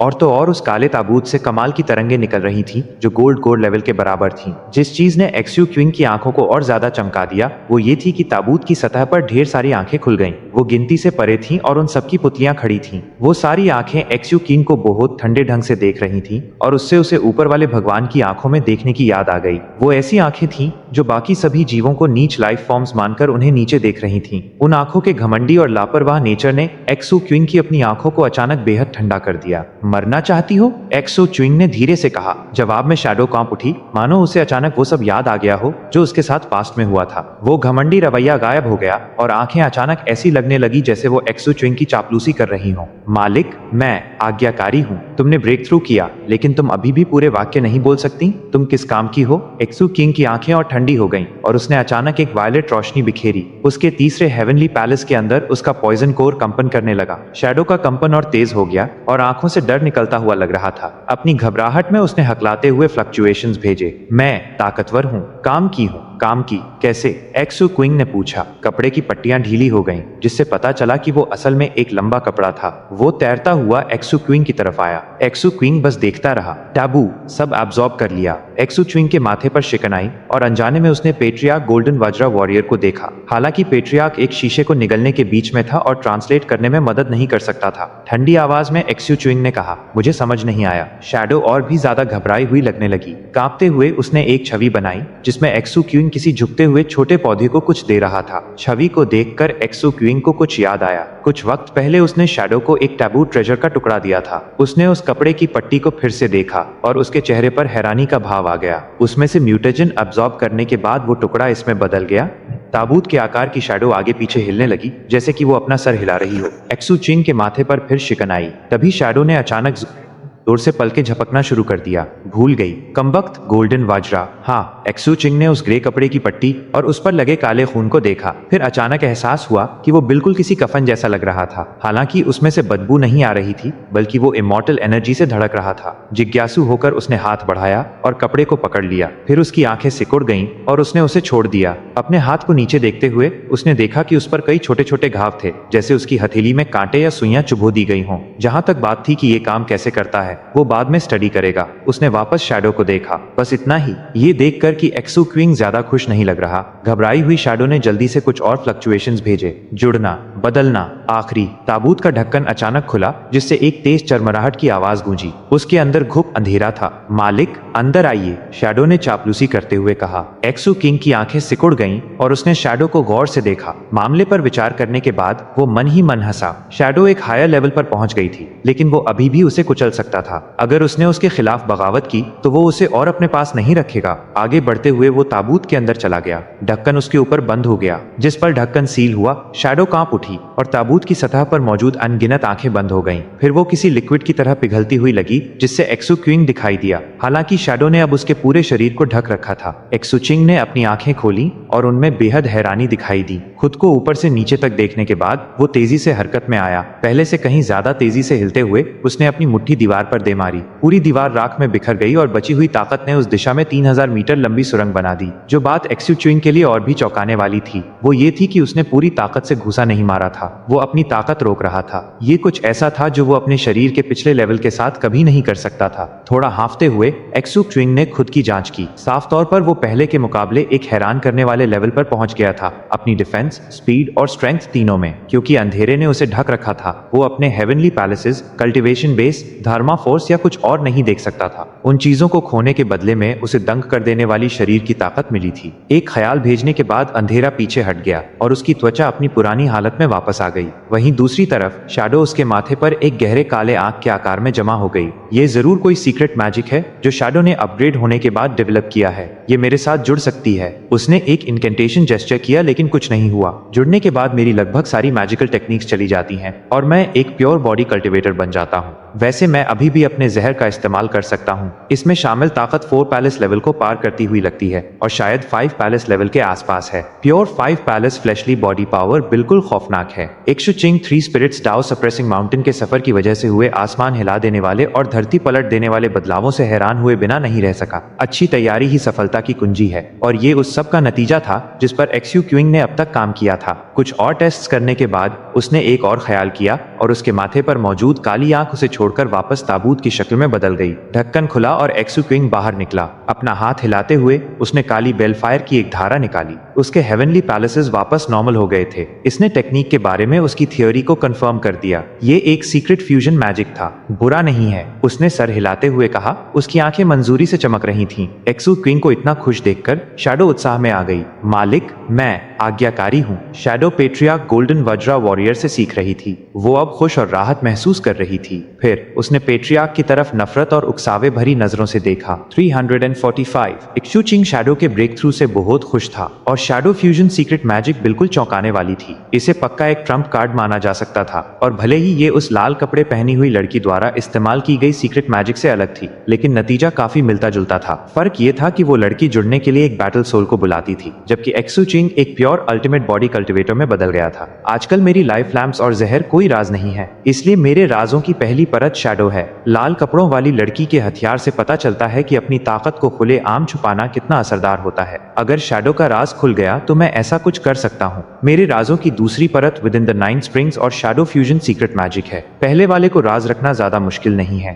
दूसरे के लिए मुझे बोलने के लिए कोई मंत्र सोचना होगा ताकि लोगों को समझ ना आए कि असल में क्या हो रहा है, और जब मैं इसका इस्तेमाल करूं तो लोग दंग रह जाएं। मेरे राजों की तीसरी परत मेरी म्यूटाजन पैदा करने की क्षमता है। मेरी चौथी और आखिरी परत हमेशा की तरह वायलेट क्रिस्टल है। अपने ख्यालों को व्यवस्थित करने के बाद एक्सू क्विंग ने अपनी ताबूत के आकार वाली शैडो को देखा। पता नहीं अगली बार ब्रेक थ्रू होने पर क्या ये फिर से अपना रूप बदलेगी। उसे लग रहा था कि ऐसा ही होगा। हालांकि अभी बारीकियों के बारे में पूछने का वक्त नहीं था, खासकर ये देखते हुए कि शैडो के साथ बात करना कितना मुश्किल था। उसी वक्त एक्सू चिंग को पेट्रियार्क गोल्डन वज्रा वॉरियर की याद आई और वो उसे देखने के लिए मुड़ा। पेट्रियार्क सच में दर्द में था। वो तड़प रहा था क्योंकि अनगिनत बिजली की चमक उसके ऊपर से गुजर रही थी और बीच बीच में उसके शरीर को चीर रही थी। ये इतना दर्दनाक था कि वो बीच बीच में चीखने से खुद को रोक नहीं पा रहा था। हालांकि पेट्रियार्क के अंदर आत्मसम्मान का भाव था। जब उसने शैडो को उसे नफरत से देखते हुए देखा और फिर ध्यान दिया कि एक्सू क्विंग उसकी तरफ देख रहा है, तो उसकी आंखें अचानक पागलपन से जल उठीं। वो अभी एक लाइटनिंग स्पिरिट था और आमतौर पर उसे सोल में बदलने और हेवनली ट्रिब्यूलेशन को उकसाने के लिए थोड़ा और वक्त लगता। तब उसे ट्रिब्यूलेशन के बैप्टिज्म की कोशिश करनी चाहिए थी, लेकिन अब उसके पास इन सब की चिंता करने का वक्त नहीं था। दूसरे स्पिरिट ऑटोमेटन्स को निगलकर वो तेजी से आगे बढ़ने में कामयाब रहा था और इस तरह उनके अंदर की सारी बिजली की ताकत को एक्टिवेट कर दिया था। अपना सर पीछे फेंककर और चीखते हुए उसने दोनों हाथों से एक इनकैंटेशन जेस्चर किया और फिर ऊपर की तरफ इशारा किया। आने दो ट्रिब्यूलेशन को। अनगिनत बिजली की चमक पेट्रियार्क से निकली। एक चकाचौंध कर देने वाला नजारा बनाते हुए वो गुफा की छत में जा लगी। वो मिट्टी को चीरते हुए ऊपर गई, फिर घाटी से बाहर निकली और एक बड़ी नदी में मिल गई जो आसमान के गुंबद तक जा रही थी। ऊपर काले बादलों में गड़गड़ाहट भर गई जैसे ही बिजली की नदी ने उन्हें चीरा। फिर धमाके जैसी आवाजें गूंजी जैसे वो बादलों के ऊपर फटी। जैसे ही धमाके गूंजे, लाल बिजली की चमक बादलों में नाचने लगी। धीरे धीरे एक बड़े लाल बैंड में इकट्ठा होने लगी। ऐसा लग रहा था कि उसमें अपनी खुद की एक मर्जी है। जैसे ही वो अचानक नीचे आई, वो नीचे जमीन पर उतरी, घाटी में और गुफा के अंदर। फॉरबिडन बाय द सॉर्ड में कहीं और, घाटी से ज्यादा दूर नहीं। कैप्टन जंगल में पागलों की तरह भाग रहा था। जहां से भी वो गुजरा वहां सब जम गया, अपने पीछे सिर्फ बर्फ छोड़ता हुआ।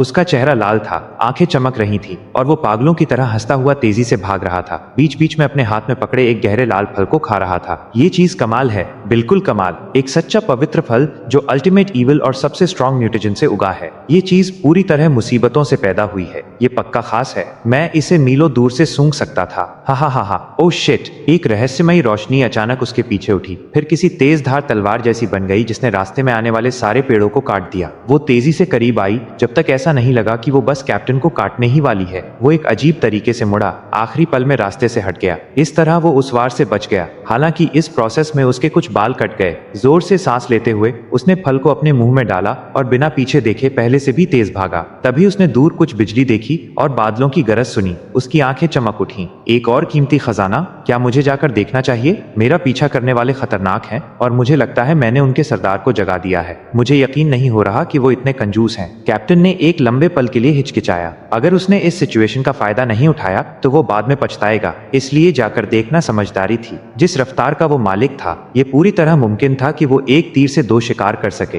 दांत पीसते हुए उसने दिशा बदल ली। वैसे भी जो उसने पहले महसूस किया था उसके हिसाब से, जिस प्रजाति का उसने अभी सामना किया था, उसका सरदार किसी पुरानी चोट से जूझ रहा था और उसे आसानी से जगाया नहीं जा सकता था। और तो और उस इलाके में कई प्रजातियों द्वारा लगाए गए वार्डिंग स्पेल्स थे। ऐसा लग रहा था कि वो खासकर उस सरदार के लिए लगाए गए थे। मुझे मत बताना कि वो असल में इस फॉरबिडन ग्राउंड के एम्परर का सबऑर्डिनेट है। अगर ऐसा है तो शायद वो भी सी सीलिंग काउंटी की अनगिनत प्रजातियों के साथ लड़ाई में हार गया था। शायद वो यहाँ वापस भागकर इलाज करने आया था, सिर्फ पीछा किए जाने और सील किए जाने के लिए। उन वार्डिंग स्पेल्स के होने से वो यहाँ बेसिकली एक कैदी है। इस जगह को फॉरबिडन बाय द सॉर्ड कहा जाता है, लेकिन क्या इसे इम्प्रिजन बाय द सॉर्ड कहना ज्यादा सही नहीं होगा? कैप्टन को याद आया कि इस फॉरबिडन ग्राउंड को पास्ट में किसी अलग नाम से बुलाया जाता था। भागते हुए उसने एक और गहरा लाल फल निकाला और एक बाइट लिया। उसके पीछे जोर की गड़गड़ाहट की आवाजें गूंजी जैसे ही एक बड़ा पेड़ गिरा, जिसे 6 हाथों वाले जायंट्स के एक ग्रुप ने गिराया था, जो गुस्से में उसका पीछा कर रहे थे। वो जायंट्स करीब 30 मीटर लंबे थे, हरी त्वचा और बहुत बड़े कान वाले। हालांकि सबसे ज्यादा ध्यान खींचने वाली चीज उनके कानों की लो थी। उन सबके कानों में घंटियां थीं, जो हिलने पर मधुर आवाजें करती थीं। वो घंटियां उनके शरीर का एक कुदरती हिस्सा लगती थीं। और तो और वो पहले वाली रहस्यमयी रोशनी असल में उन घंटियों से ही आई थी। ये लोग इस फॉरबिडन ग्राउंड की एक अनोखी प्रजाति थे। उनकी आंखों से पागलपन और मारने का इरादा निकल रहा था, जैसे वो कैप्टन का पीछा कर रहे थे। उनकी गिनती में कुछ दर्जन ऐसे थे जो गोल्ड कोर लेवल में थे। सबसे ज्यादा चौंकाने वाली बात यह थी कि उनके पीछे उनकी पुरखों की जमीन में जहां से कैप्टन भागा था, वहां जागने का एक हल्का सा ऑरा था। जाहिर है वहां कोई बहुत ताकतवर कल्टिवेटर जाग रहा था। जब वो जंगली पीछा चल रहा था, एक्सू चुइंग वापस घाटी में पेट्रियार्क गोल्डन वज्रा वॉरियर पर बहुत बारीकी से ध्यान दे रहा था। वो देख रहा था कि कैसे अनगिनत लाल बिजली की चमक, जो इच्छा की आखिरी हद से भरी हुई थी, मिट्टी को चीरते हुए पेट्रियार्क की तरफ आ रही थी। पेट्रियार्क कांप उठा और दर्द में चीखा। लाल बिजली ने उस पर हमला किया, उसकी स्पिरिट बॉडी में छेद करते हुए, और एक चमकदार लाल रोशनी पैदा की। ये उसके स्पिरिट ऑटोमेटन से सोल ऑटोमेटन में बदलने का प्रोसेस था। उस चकाचौंध रोशनी के अंदर पेट्रियार्क का शरीर पहले से ही नुकसान से भरा हुआ था, जिससे वो बहुत खस्ता हाल लग रहा था। वो सांस लेने के लिए हाँफ भी रहा था। इस दौरान लाल बिजली ने शैडो की सिकुड़ी हुई आंखों को एक बहुत गंभीर एक्सप्रेशन से भर दिया। हालांकि उसे जल्दी ही एहसास हो गया कि इस तरह रिएक्ट करना सही नहीं है, और वो वापस अपने घमंडी और मजाक उड़ाने वाले अंदाज में आ गई। एक्सू चिंग बता सकता था कि ये कोई आम बिजली नहीं थी, और उसकी आंखें चमक उठी। आखिरकार बिजली हल्की पड़ने लगी और पेट्रियार्क की दर्द भरी चीखें गुस्से की दहाड़ में बदल गईं। साथ ही उसकी आंखों में पागलपन और बढ़ गया। उसने ट्रिब्यूलेशन का पहला राउंड कामयाबी से पार कर लिया था, और इसलिए वो आलती पालती मारकर बैठ गया और अपने अंदर लाल रोशनी को घुमाने लगा। उसे ट्रिब्यूलेशन के दूसरे राउंड के लिए तैयार होना था। इस वक्त वो बेहद कमजोर था, इस हद तक कि उसे गिरने से बचने में मुश्किल हो रही थी। उस हालत में दूसरा राउंड पार करना बहुत मुश्किल होने वाला था। एक्सू किंग सोच विचार करते हुए देख रहा था। इस दौरान आसमान से और गड़गड़ाहट की आवाजें गूंजी, लगभग गुस्से भरी चीखों की तरह। फिर बादलों में और लाल लकीरें भर गईं जैसे ही दूसरा राउंड शुरू हुआ। अनगिनत लाल बिजली की चमक ने एक खून के रंग की नदी बनाई, जो हर चीज को चीरते हुए नीचे आई और पेट्रियार्क पर गिर गई। पेट्रियार्क ने अपनी आंखें खोली और वो निराशा से भरी थी। तभी एक्सू चुइंग ने एक्शन लिया। पेट्रियार्क के आगे कदम बढ़ाते हुए उसने अपना दाया हाथ हवा में ऊपर धकेला। तुरंत 2 छतरियां प्रकट हुईं, जो फिर हेवनली पैलेसेस में बदल गईं। जब उन्होंने बिजली को रोका तो गड़गड़ाहट की आवाजें गूंजी और एक्सू क्विंग कांप उठा। वो बिजली में तबाही की ताकतवर इच्छा को महसूस कर सकता था, और जैसे ही उसके डिफेंसेस ने उसका मुकाबला किया, दोनों विरोधी ताकतें कम होने लगीं। उसने बिजली को एब्जॉर्ब करने की कोशिश की, लेकिन नाकाम रहा। इस हेवनली ट्रिब्यूलेशन में लाल बिजली है, जो सोल और बॉडी दोनों को तबाह कर सकती है। क्या दिलचस्प ब्रेक थ्रू है, मास्टर फ्री स्पिरिट। एक्सू क्विंग ने पहले कभी ऐसा कुछ नहीं देखा था। नीचे पेट्रियार्क गोल्डन वज्रा वॉरियर को देखते हुए और ये देखकर कि वो काफी हद तक रिकवर हो चुका है, एक्सू क्विंग ने पूछा, आगे बढ़ने के लिए तैयार हो? मालिक, मैं। पेट्रियार्क बस कहने ही वाला था कि वो आगे नहीं बढ़ सकता, लेकिन तभी उसने शैडो की आंखों में नफरत और दुश्मनी देखी। दांत पीसते हुए वो चीखा, मैं कर सकता हूँ। एक्सू चिंग ने सर हिलाया और पीछे हट गया। बिजली को, जो लगभग आधी हो गई थी, गिरना जारी रखने दिया। पलक झपकते ही वो पेट्रियार्क से टकरा गई। पेट्रियार्क ने दांत पीसे और उसका सामना किया। जैसे ही लाल बिजली ने उसमें छेद किया, वो बुरी तरह कांप उठा। उसका शरीर धुंधला पड़ गया, इस हद तक कि लग रहा था वो गायब हो सकता है। जाहिर है वो बस ट्रिब्यूलेशन का सामना नहीं कर पा रहा था। मौत के करीब होने का एहसास पेट्रियार्क में भर गया। वो कड़वाहट से मुस्कुराया। वो हमेशा एक सावधान इंसान रहा था, जो चीजों की प्लानिंग करता था। अगर वो किसी दुश्मन को उकसाता तो वो उन्हें खत्म करने के लिए कोई भी कीमत चुकाता। अगर वो उन्हें खत्म नहीं कर पाता तो वो अपने पूरे सेक्ट को किसी सुरक्षित जगह ले जाता। और अगर वो काम नहीं करता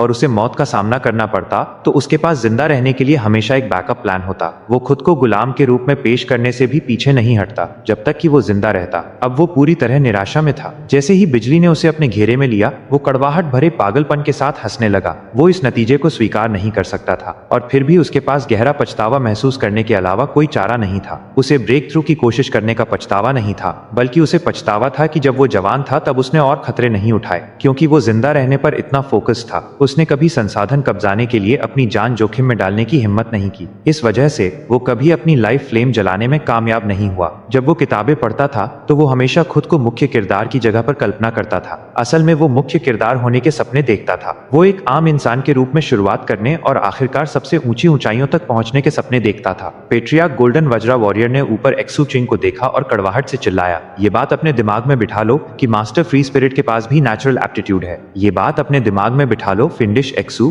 कि मास्टर फ्री स्पिरिट भी किस्मत के मौकों वाला इंसान है। ये बात अपने दिमाग में बिठा लो ओल्ड डेविल एक्सू कि मास्टर फ्री स्पिरिट गुलाम बनने के लिए पैदा नहीं हुआ था। तो क्यों चीजें इस तरह खत्म हुई? जैसे ही उसने अपनी जिंदगी के बारे में सोचा, वो बस जो हो रहा था उसे स्वीकार नहीं कर पा रहा था। उसकी भावनाएं उभर आईं, उसे निराशा, पागलपन और पछतावे से भर दिया। ये खासकर बुरा था क्योंकि मौत के कगार पर होने की वजह से ऐसा बहुत कुछ था जो वो कहना चाहता था, फिर भी नहीं कह सकता था। कोई फर्क नहीं पड़ता था। मौत करीब होने के साथ उसकी निराशा शिखर पर पहुंच गई। उसके पागलपन और पछतावे के साथ भी यही था। एक्सू चिंग ने पेट्रियार्क गोल्डन वज्रा वॉरियर को देखा और मन ही मनाहे भरी जैसे ही वो बीच में आने और उसे बचाने के लिए तैयार हुआ। लेकिन तभी जैसे ही पेट्रियार्क की भावनाएं सबसे एक्सट्रीम लेवल पर पहुंची, उसके अंदर की लाल बिजली की चमक अचानक रुक गई। जाहिर है वो अचानक पेट्रियार्क के साथ एक सिंपैथेटिक रेजोनेंस तक पहुंच गई थी। ऐसा था मानो उनके उसका हिस्सा बनने की शर्तें पूरी हो गई थीं। तुरंत बिजली उसके अंदर समाहित हो गई, एक बार घूमी और फिर पेट्रियार्क के शरीर के गायब होते हिस्सों को एक बार फिर प्रकट कर दिया और अब वो लाल थे। पेट्रियार्क का शरीर 70% लाल था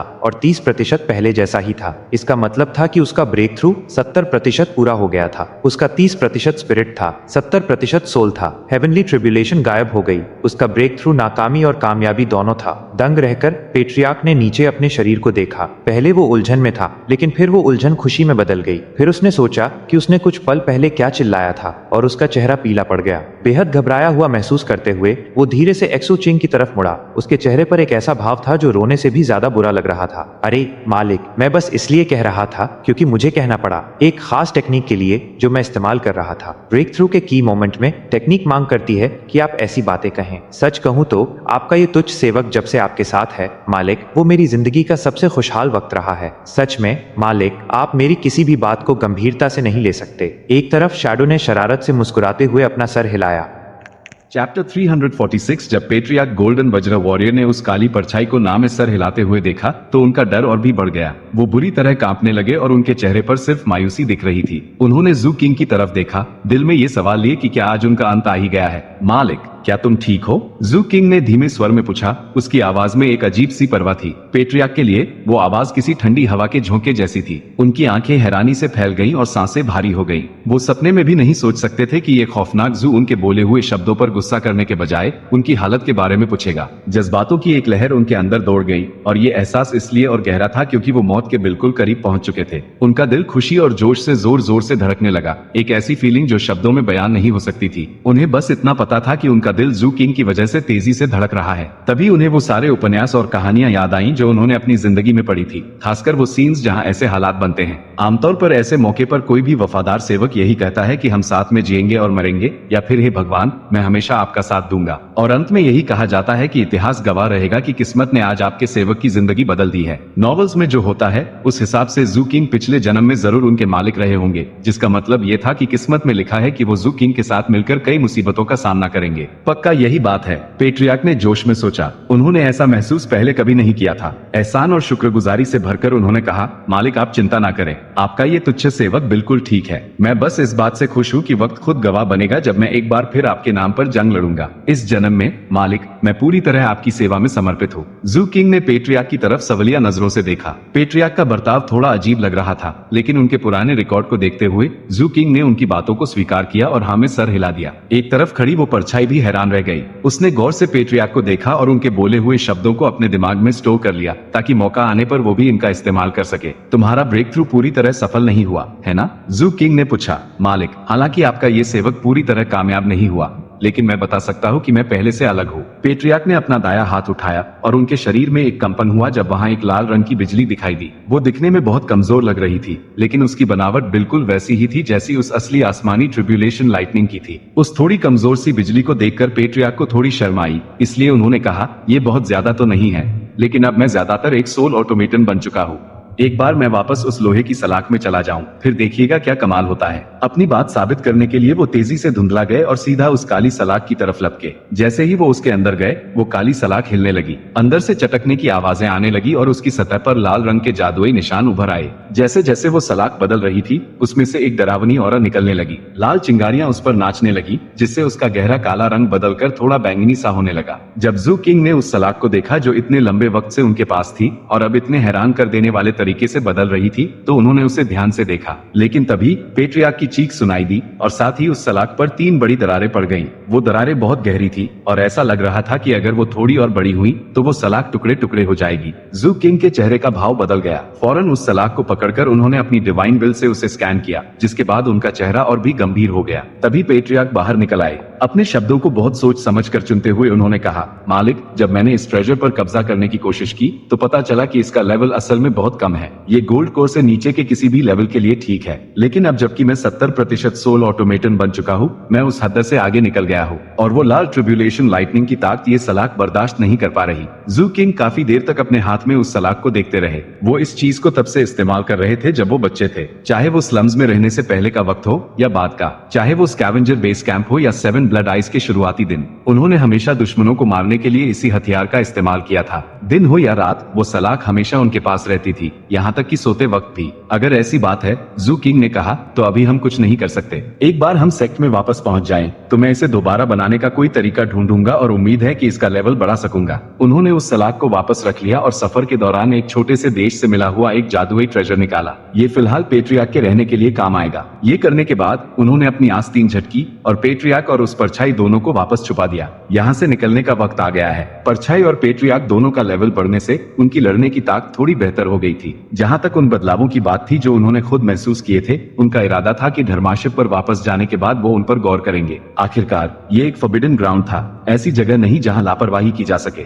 जो मुसीबत उन्होंने मोल ली थी वो काफी बड़ी थी और ये पूरी तरह मुमकिन था कि इसने अनजान ताकतों का ध्यान अपनी तरफ खींच लिया हो। इसके साथ ही वो आगे बढ़े। सुरंग के बंद रास्ते पर पहुंचकर उन्होंने अपना हाथ हिलाया, जिससे वो रुकावट धमाके के साथ खुल गई। इससे पहले कि वो निकल पाते, उनके चेहरे पर परेशानी दिखी और उन्होंने मुड़कर दूसरी दिशा में देखा। जंगल में कुछ दूरी पर 30 मीटर लंबे जायंट्स का एक ग्रुप था जो चीखते हुए दौड़ रहा था। उन सभी से शक्तिशाली फ्लक्चुएशंस निकल रही थी, जिनमें से दर्जन भर गोल्ड कोर लेवल के थे और 2-3 तो ऐसे थे जिन्हें देखकर जू किंग को लगा कि उनके पास 5 या 6 हेवनली पैलेसेस हैं। उनकी आंखें सिकुड़ गईं। जिस चीज ने उन्हें हैरान किया वो थी दूर से आती हुई बादलों की गरज, एक ऐसी आवाज जो दिमाग को हिला सकती थी और अपने साथ एक भयानक दबाव ला रही थी। आसमान और जमीन में अजीब रंग चमक रहे थे, हवाएं चीख रही थी और धरती कांप रही थी। ऐसा लग रहा था जैसे कोई विशालकाय हस्ती वहां दूर किसी जगह खुद को आजाद करने के लिए तड़प रही है। वो जायंट्स जो पास में थे वो पीछा कर रहे थे कैप्टन का। बस एक नजर देखना काफी था ये समझने के लिए कि कैप्टन ने जरूर कुछ ऐसा किया है जिससे वो गुस्सा हो गए हैं। वो सब सीधा जू किंग की दिशा में दौड़ रहे थे। जू किंग ने एक गहरी सांस ली, मुड़े और भागने लगे। कैप्टन ने जू किंग को देख लिया और खुशी से भर गए। अरे तुम यहाँ क्या कर रहे हो? कैप्टन चिल्लाए। कोई खजाना मिला क्या? मुझे दिखाओ। चिंता मत करो, वो बड़ा वाला आसानी से आजाद नहीं होने वाला। शायद वो जाग गया है, लेकिन वो जिस जगह सो रहा था वो एक दलदल है और उसका सिर्फ आधा सर ही दिख रहा था। वहाँ अलग अलग प्रजातियों के सुरक्षा मंत्र भी लगे हुए थे। दूर कहीं एक धमाका हुआ और जमीन पर दरारें फैल गईं। एक खतरनाक औरा खुले में फैल गई, साथ ही तूफानी हवा चलने लगी। देखकर लग रहा था कि कुछ सुरक्षा मंत्र टूट चुके हैं। उस तेज हवा ने जू किंग और कैप्टन दोनों की रफ्तार धीमी कर दी, लेकिन उन जायंट्स की मदद की ताकि वो और तेज भाग सके। नतीजा ये हुआ कि दोनों पार्टियों के बीच की दूरी कम होने लगी। शिट, अब ये मत कहना कि वो हमें पकड़ लेंगे। कैप्टन ने अपनी रफ्तार तेज की और जू किंग के बराबर आने की कोशिश की। जू किंग ने मुड़कर देखा भी नहीं, लेकिन उन्होंने कैप्टन की मदद के लिए अपना हाथ पीछे की तरफ हिलाया। कैप्टन को महसूस हुआ कि उन्हें आगे खींचा गया है जब तक कि वो जू किंग के बिल्कुल पीछे नहीं आ गए। हालांकि वो हवा सच में मुसीबत खड़ी कर रही थी। ज्यादा वक्त नहीं गुजरा था जब जू किंग को अपने पीछे उन जायंट्स की सांसों की बदबू आने लगी। परेशान होकर उन्होंने पूछा, कैप्टन आपने आखिर किया क्या है? कुछ नहीं, मैं तुम्हारा पीछा कर रहा था ताकि ये पक्का कर सकूं कि तुम किसी मुसीबत में ना पड़ो। फिर मुझे कुछ अच्छी खुशबू आई और मैं देखने चला गया। गैस करो मैंने क्या देखा? मैंने देखा कि ये बेवकूफों का झुंड एक फल की पूजा कर रहा था। मैं उन्हें इतनी बेवकूफी और जाहिल हरकत करते हुए नहीं देख सकता था, इसलिए मैंने वो फल ले लिया। फिर क्या हुआ? जू किंग ने पूछा। कुछ भी नहीं, कैप्टन ने कहा, ऐसा चेहरा बनाते हुए जैसे उन्हें समझ ही नहीं आ रहा हो कि लोग उनसे सिर्फ एक फल लेने पर इतना गुस्सा क्यों होंगे। जू किंग को उन पर विश्वास नहीं हुआ और उन्होंने एक पल के लिए कैप्टन के मुंह की तरफ देखा। कैप्टन ने कुछ बार पलके झपकाए। भागते हुए अपनी आवाज धीमी करके वो बोले, मैं सच कह रहा हूँ, कुछ नहीं हुआ। बस जब मैं वहाँ से निकल रहा था मैंने देखा कि उनके सरदार का सर उस दलदल से बाहर निकला हुआ था और उसके सर में एक लकड़ी की तलवार फंसी हुई थी। वो अच्छी लग रही थी तो मैंने एक बाइट ले लिया। छी, बहुत बेकार स्वाद था, एकदम घटिया। कैप्टन ने अपना गला साफ किया। जू किंग ने कुछ नहीं कहा। अरे हाँ ठीक है, कैप्टन ने अपराध भाव से कहा। 2 बाइट। मैंने 2 बाइट लिए थे, बस इतना ही। जैसे ही वो पागलों की तरह भागे, शायद ये उनकी रफ्तार थी या शायद ये कि उन्होंने कुछ ज्यादा ही खा लिया था, लेकिन उन्होंने एक जोर की डकार ली। जू किंग ने गहरी सांस छोड़ी। उन्हें लग रहा था कि कैप्टन कभी किसी चीज का सिर्फ 1 या 2 बाइट नहीं लेते, लेकिन वो इस बात को खींचना नहीं चाहते थे। अपनी कल्टीवेशन बेस का इस्तेमाल करते हुए वो आगे बढ़ते रहे। बदकिस्मती से वो जायंट्स अभी भी करीब आ रहे थे। कैप्टन की आंखों में एक ठंडी चमक आई। उन्होंने हाथों से एक मुद्रा बनाई और अपना हाथ पीछे की तरफ धकेला। नीली रोशनी बाहर निकली जिसने एक विशाल समुद्र बना दिया जो फैल गया और सब कुछ जमाकर बर्फ कर दिया। जू किंग ने अपने हेवनली पैलेस से कुछ जहर छोड़ा जो उनके पीछे बहने लगा और सब कुछ पिघलाने लगा। तुरंत ही दर्दनाक चीखें गूंजने लगी। कुछ जायंट्स अपनी जगह पर जम गए थे और बाकी जहर का शिकार हो गए थे। नतीजन उन्हें मजबूरन अपनी रफ्तार धीमी करनी पड़ी। अचानक दूर से गुस्से में भरी एक दहाड़ गूंजी और संघर्ष की शॉकवेव्स और तेज हो गईं। एक घनी धुंध बाहर निकली जैसे कोई सांस ले रहा हो और वो सीधा जू किंग और कैप्टन की तरफ आ रही थी। जब वो उनसे टकराए तो जू किंग का वायलेट हेवन सुप्रीम लिमिटलेस ताज जोर से चमका। फिर भी उन्होंने पागलों की तरह खून की उल्टी की और उनकी हड्डियों से चटकने की आवाजें आई। कैप्टन के मुंह से भी खून का फव्वारा छूटा और उनका शरीर जख्मों से भर गया। दोनों शौक में लग रहे थे और उन्होंने अपनी रफ्तार जितनी हो सके उतनी बढ़ा दी। शुक्र है वो फॉरबिडन बाय द स्वॉर्ड के सेंटर के करीब नहीं थे, बल्कि बस उसकी सीमा के बाहर ही थे। लगभग 6 घंटे तक पूरी ताकत से भागने के बाद वो आखिरकार उस फॉरबिडन ग्राउंड से बाहर निकल आए। उन्होंने एक पल के लिए भी रुकने की हिम्मत नहीं की। जितनी तेज उनकी कल्टीवेशन बेस उन्हें ले जा सकती थी वो भागते रहे। इसी बीच उनके पीछे फॉरबिडन बाय द स्वॉर्ड की गहराइयों में एक दहाड़ आसमान में गूंजी और एक विशाल आकृति धीरे धीरे उठने लगी। वो इतनी बड़ी थी कि इतनी दूर होने के बावजूद वो उसे देख सकते थे।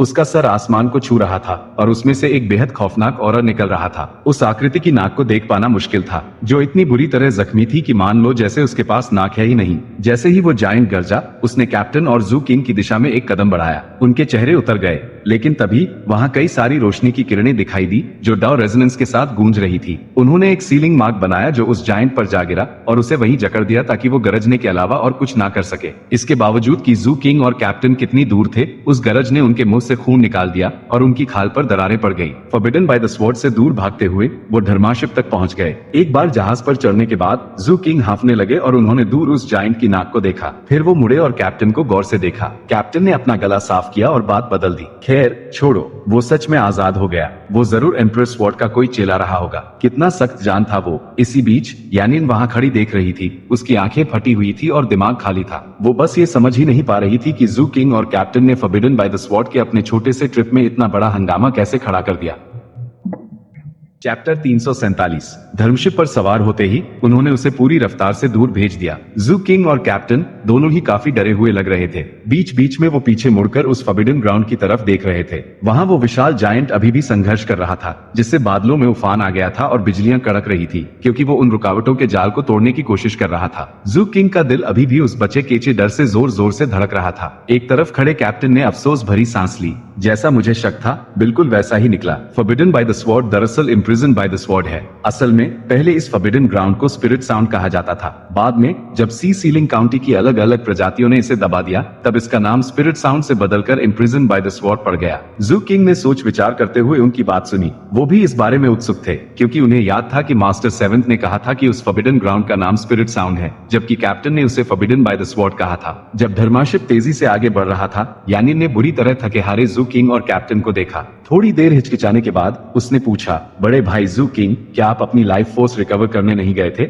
और सबसे बड़े भाई, क्या आप उनकी रखवाली करने नहीं गए थे? फिर आप लोगों ने इतना बड़ा हंगामा कैसे खड़ा कर दिया? यानिन भी अभी तक डर महसूस कर रही थी। उसने उस विशाल जायंट को देखा था और वो मंजर इतना खौफनाक था कि वो अंदर तक हिल गई थी। उसकी बातें सुनकर जू किंग ने बिना कोई भाव दिखाए कैप्टन की तरफ देखा, खासकर उनकी नाक की तरफ। कैप्टन ने कुछ बार पलके झपकाए। उनके चेहरे पर शर्म का कोई नाम और निशान नहीं था और उन्होंने एक आधा खाया हुआ फल जू किंग की तरफ उछाल दिया। मैंने ये तुम्हारे लिए बचा कर रखा था, छोटे जूनियर ब्रदर। पूरा ना खाने के लिए मुझे खुद पर बहुत कंट्रोल करना पड़ा। मैं इंसान ही ऐसा हूँ। जब भी मुझे कोई अच्छी चीज मिलती है मुझे हमेशा अपने छोटे जूनियर ब्रदर का ख्याल आता है। जू किंग ने वो फल पकड़ा और उनके चेहरे के भाव बदले। उन्होंने उसे ध्यान से देखा। उस आधे खाए हुए फल में एक अजीब सी औरत थी। ऐसा लग रहा था कि शरीर पर इसका कोई खास असर नहीं होगा, लेकिन उसकी खुशबू सूंघते ही जू किंग को लगा जैसे उनका दिमाग जाग उठा हो। बस इतना ही काफी था ये समझने के लिए कि ये फल आत्मा को ताकत देने वाला है। मुझे उस चीज के बारे में ज्यादा नहीं पता, कैप्टन ने कहा, और उनकी भौहें ऊपर नीचे नाचने लगी जब उन्होंने अपने उस कारनामे को याद किया।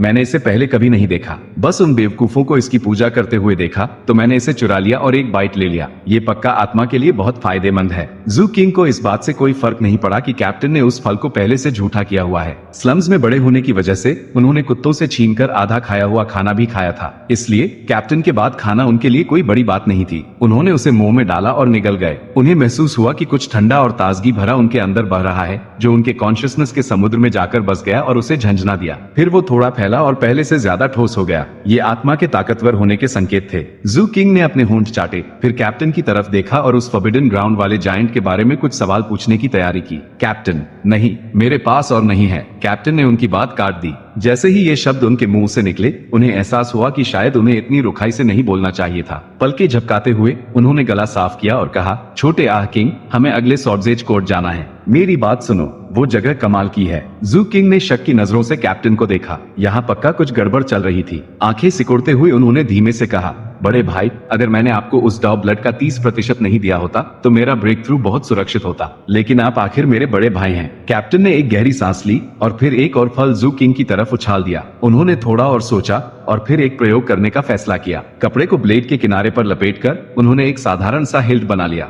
ये काम पूरा करने के बाद उन्होंने उस खंजर को ठीक से पकड़ा। उन्हें तुरंत दर्द महसूस हुआ, लेकिन उनकी रिकवरी की क्षमता अच्छी थी और दर्द सहने की आदत भी, इसलिए उनके चेहरे के भाव नहीं बदले। अपने दाएं हाथ से उन्होंने उस हिल्ट को जितना हो सका उतना कस के पकड़ा। फिर उन्होंने धीरे से ब्लेड की नोक को अपने बाएं हाथ पर लगाया। जैसे ही वो उनकी खाल से टच हुआ उन्हें एक चुभन महसूस हुई। जाहिर था कि उस कफन का असर अब ब्लेड के अंदर भी आ गया था। जैसा सोचा था वैसा ही हुआ। उन्होंने कहा, यानियन, अपना डिफेंस एक्टिवेट करो। वो पूरे वक्त उन्हें देख रही थी, इसलिए जैसे ही उसने ये सुना, बिना एक पल की देरी किए उसने बात मान ली। उसने वो जेड स्लिप निकाली जो उसकी दादी ने उसे दी थी और उसे एक्टिवेट कर दिया, जिससे उसके चारों तरफ एक सुरक्षा कवच बन गया। जू किंग ने तुरंत खंजर को आगे बढ़ाया। वो सीधा यानियन के सुरक्षा कवच के आर पार निकल गया और फिर उसके गले पर आकर रुक गया। यानियन बिल्कुल भी नहीं हिचकिचाई। साफ था कि वो जू किंग पर पूरा भरोसा करती थी। जू किंग ने खंजर वापस खींच लिया। वो बहुत खुश लग रहे थे। कैप्टन भी ये सब देख रहे थे और वो हैरानी से बोले, वो कोई मामूली कपड़ा नहीं है। जू किंग ने हाँ में सर हिलाया। उन्होंने ये कंफर्म करने के लिए कुछ और प्रयोग किए कि क्या ये दोनों अलग अलग चीजें मिलने पर सच में इतना कमाल का असर दिखाती हैं। उन्हें लग रहा था कि उनकी परछाई का राज आखिरकार कभी ना कभी खुल ही जाएगा, और जब ऐसा होगा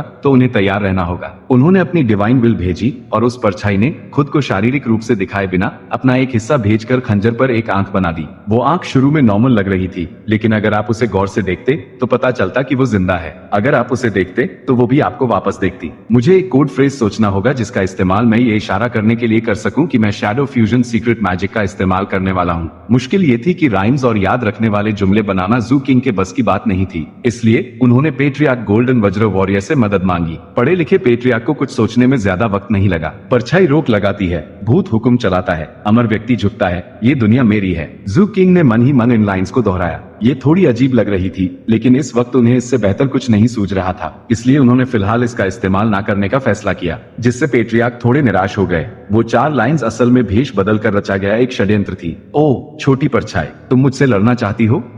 मैंने सालों तक उपन्यास ऐसे ही नहीं पढ़े हैं। तुम बस इंतजार करो और देखो कि मैंने तुम्हारे लिए क्या सोच रखा है। इसी बीच धर्माशिप एवरलास्टिंग इमॉर्टल प्रोफंडिटी रिवर को पीछे छोड़कर उत्तर की दिशा में बढ़ता गया। धीरे धीरे आसपास के इलाके का रंग काले से सफेद होने लगा। जैसे जैसे तापमान गिरा और दिन गुजरे, उनका माहौल बर्फ और हवा से भर गया। हर तरफ बर्फ के फाहे उड़ रहे थे जो धर्मशिप के सुरक्षा घेरे के ऊपर ढेर हो रहे थे, बिल्कुल एक सफेद कंबल की तरह। आसपास की चीजों को साफ देख पाना मुश्किल हो गया था। बर्फ और तेज गिरने लगी, यहाँ तक कि वो एक तूफान बन गई। हवाएं चीख रही थी और सब कुछ ठंडा और जमने वाला था। जू किंग बर्फ से अनजान नहीं थे। अपने शुरुआती सालों में सर्दी उनके लिए एक जानलेवा चुनौती हुआ करती थी, फिर भी उन्होंने ऐसे बड़े बर्फ के तूफान ज्यादा नहीं देखे थे। हम आखिरकार नॉर्दर्न टंड्रा में हैं, कैप्टन ने कहा। उनकी आवाज हवा के शोर से ऊपर उठ रही थी। इस रफ्तार से हमें एम्परर रिसीविंग प्रीफेक्चर की सीमा तक पहुंचने में लगभग 2 महीने और लगेंगे। वहीं पर Supreme beginning nether flight Pillar है और वहीं पर हमें सॉर्जेज कोर्ट का मेन हेडक्वार्टर्स मिलेगा।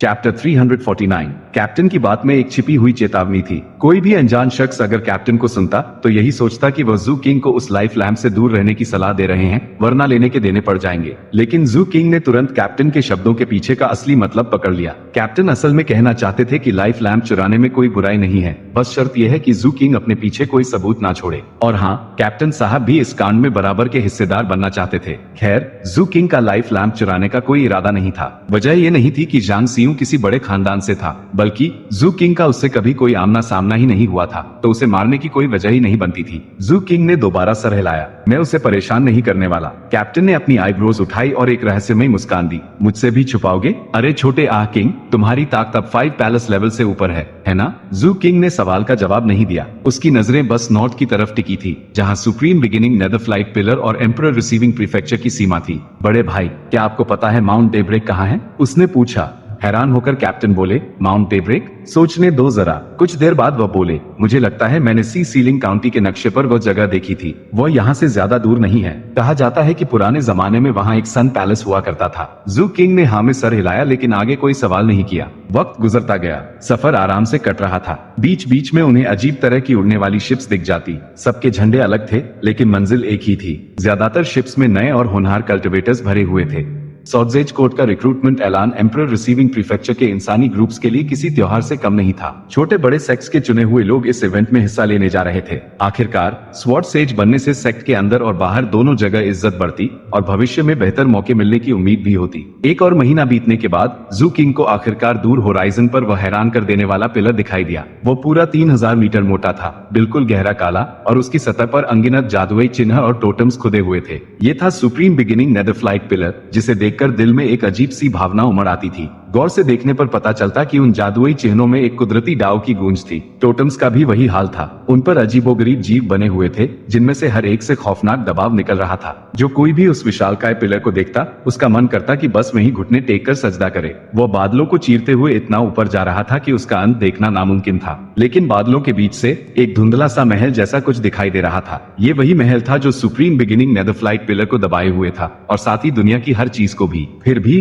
वो दबाने वाली ताकत भी उस पिलर से निकलने वाले खौफनाक लड़ाकू जज्बे को रोक नहीं पा रही थी। साफ था कि ये एक ताकतवर हथियार था जिसने माजी में ना जाने कितनी जिंदगियां खत्म की थी, और इसी वजह से उसमें एक डरावनी नफरत भरी एनर्जी थी। लेकिन वो लड़ाकू जज्बा उस नफरत को बाहर निकलने से रोके हुए था। सिर्फ दुख भरी चीखें ही बाहर आ पा रही थी, जो देखने वालों के दिमाग में गूंज रही थी। जू किंग हिल गया, लेकिन उससे भी ज्यादा चौंकाने वाली बात यह थी कि उसके दिमाग के समंदर में मौजूद गोस्ट एम्परर माउंटेन में हलचल हो रही थी। ऐसा लग रहा था जैसे Supreme beginning nether flight Pillar उसे पुकार रहा हो, और उसी वक्त वो पिलर भी हल्का सा कांपता हुआ महसूस हुआ। जू किंग ने एक गहरी सांस ली। वैसे ये पूरी तरह से अनएक्सपेक्टेड भी नहीं था। 3 स्पिरिट्स डाउ सप्रेसिंग माउंटेन पर भी उसके अंदर गोस्ट एम्परर की तस्वीर ने कुछ ऐसा ही रिएक्ट किया था, और बस इतना था कि इस बार रिएक्शन ज्यादा तेज था। बाद की जनरेशंस ने जब गोस्ट एम्परर पर रिसर्च की, कैप्टन बोले, तो उन्होंने अंदाजा लगाया कि ये पिलर उनका सबसे खास हथियार था, और वह हमेशा इसे जंग में अपने साथ रखते थे। गोस्ट एम्परर की शुरुआत हमेशा से एक राज रही है। कोई नहीं जानता वो किस प्रजाति के थे। बस इतना पता है कि वह एक अशुभ वक्त में पैदा हुए थे, और उन्हें अपना डाव तभी मिला जब उस टूटे हुए चेहरे वाले भगवान का आगमन हुआ।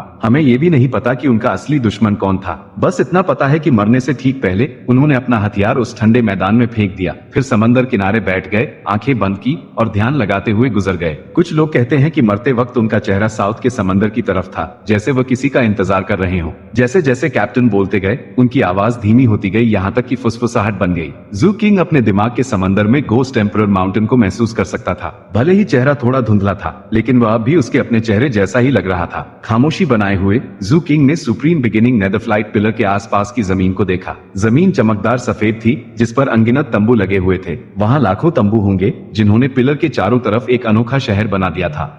वहाँ कोई आम इंसान नहीं था। ये सब दूर दूर से आए कल्टिवेटर्स थे। ज्यादातर आवारा कल्टिवेटर्स थे, और सब के सब इंसान थे। एक भी गैर इंसान वहाँ नहीं दिख रहा था। Supreme beginning nether flight pillar के आसपास रहने या कल्टिवेशन करने के लिए सिर्फ एक ही शर्त थी, और वह ये कि आपका इंसान होना जरूरी था। Supreme beginning nether flight Pillar की खास बात यह थी कि अगर कोई उसके लड़ाकू जज्बे से कुछ वक्त तक ज्ञान लेता, तो उसके दिमाग में सीलिंग मार्क्स उभर आते, जो कल्टिवेशन में बहुत फायदेमंद होते। और तो और पिलर के पास अपनी लेगेसीज भी थी। जो इंसान पिलर पर चढ़ते और अगर उनकी किस्मत अच्छी होती तो उन्हें इन लेगेसीज का ज्ञान मिल सकता था। यही वजह थी कि बहुत सारे आवारा इंसानी कल्टिवेटर्स यहाँ इकट्ठा होते थे। नतीजन ये जगह शोर शराबे और उत्साह से भरी रहती थी। जाहिर है वहाँ ऐसे सेक्ट्स भी थे जिन्होंने अपने झंडे गाड़ रखे थे और पूरे तंबुओं के डेरे लगा रखे थे। एम्परर रिसीविंग प्रीफेक्चर के सेक्ट्स सबसे आम थे। 8 सेक्ट कोalition भी इसमें शामिल था। दूर से नेदरफ्लाइट सिटी शोर मचाती भीड़ से भरे एक जंगल जैसी लग रही थी। सुप्रीम बिगिनिंग नेदरफ्लाइट पिलर के नीचे कई हजार लोगों का एक समूह जमा था जो सब ऊपर देख रहे थे और आपस में बातें कर रहे थे।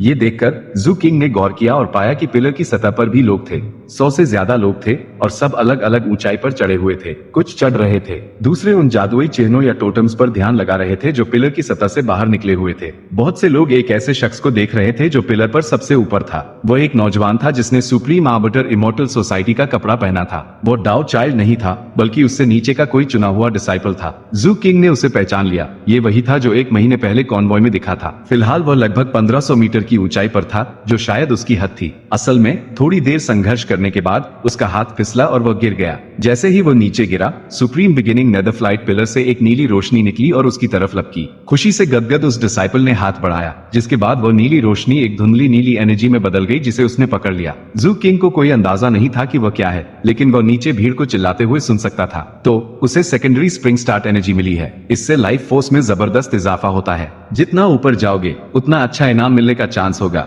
शायद ये कोई टेक्निक लेगेसी ना हो, पर सेकेंडरी स्प्रिंग स्टार्ट एनर्जी भी काफी अच्छी चीज है। ये बातें सुनकर जू किंग ने जिज्ञासा से उस धुंधली नीली एनर्जी को देखा जो सुप्रीम आर्बिटर इमोर्टल सोसाइटी के डिसाइपल के हाथ में थी। सुप्रीम बिगिनिंग नेदरफ्लाइट पिलर ऐसे ही काम करता है, कैप्टन बोले। उनकी आंखें उम्मीद से चमक रही थी। जितना ऊपर चढ़ोगे उतना बेहतर इनाम मिलने के चांसेस होंगे। जो रिपोर्ट्स मैंने पढ़ी हैं उनके हिसाब से पिलर से मिलने वाली किस्मत लेगेसीज के रूप में होती है, लेकिन ये खास तरह की एनर्जी भी देता है। जैसे secondary spring start energy life force से जुड़ी है, टेस्टम रिलाइटिंग एनर्जी एल्केमी के लिए है, सेप्टेनरी मेटालिक एनर्जी हथियार बनाने के लिए अच्छी है, और फिर खुद सुप्रीम बिगिनिंग नेदरफ्लाइट पिलर है। उसके लड़ाकू जज्बे से ज्ञान लेकर तुम्हें अपने दिमाग के समंदर पर बहुत खास और मददगार सीलिंग मार्क्स मिल सकते हैं जो तुम्हें कमाल की मारने की ताकत देते हैं। ये ऑप्शन ज्यादा मुश्किल नहीं है। मेरा मतलब है सिर्फ पिलर को देखकर ही मुझे ज्ञान का एहसास हो रहा है। ऐसा करने से तुम्हें स्वॉर्ड सेज रिक्रूटमेंट टेस्ट में क्रेडिट मिलेगा। जू किंग ने हाँ में सर हिलाया। उसने पहले ही तय कर लिया था कि वह ज्ञान हासिल करेगा। जू किंग को इतना गंभीर देखकर कैप्टन बहुत खुश हुए।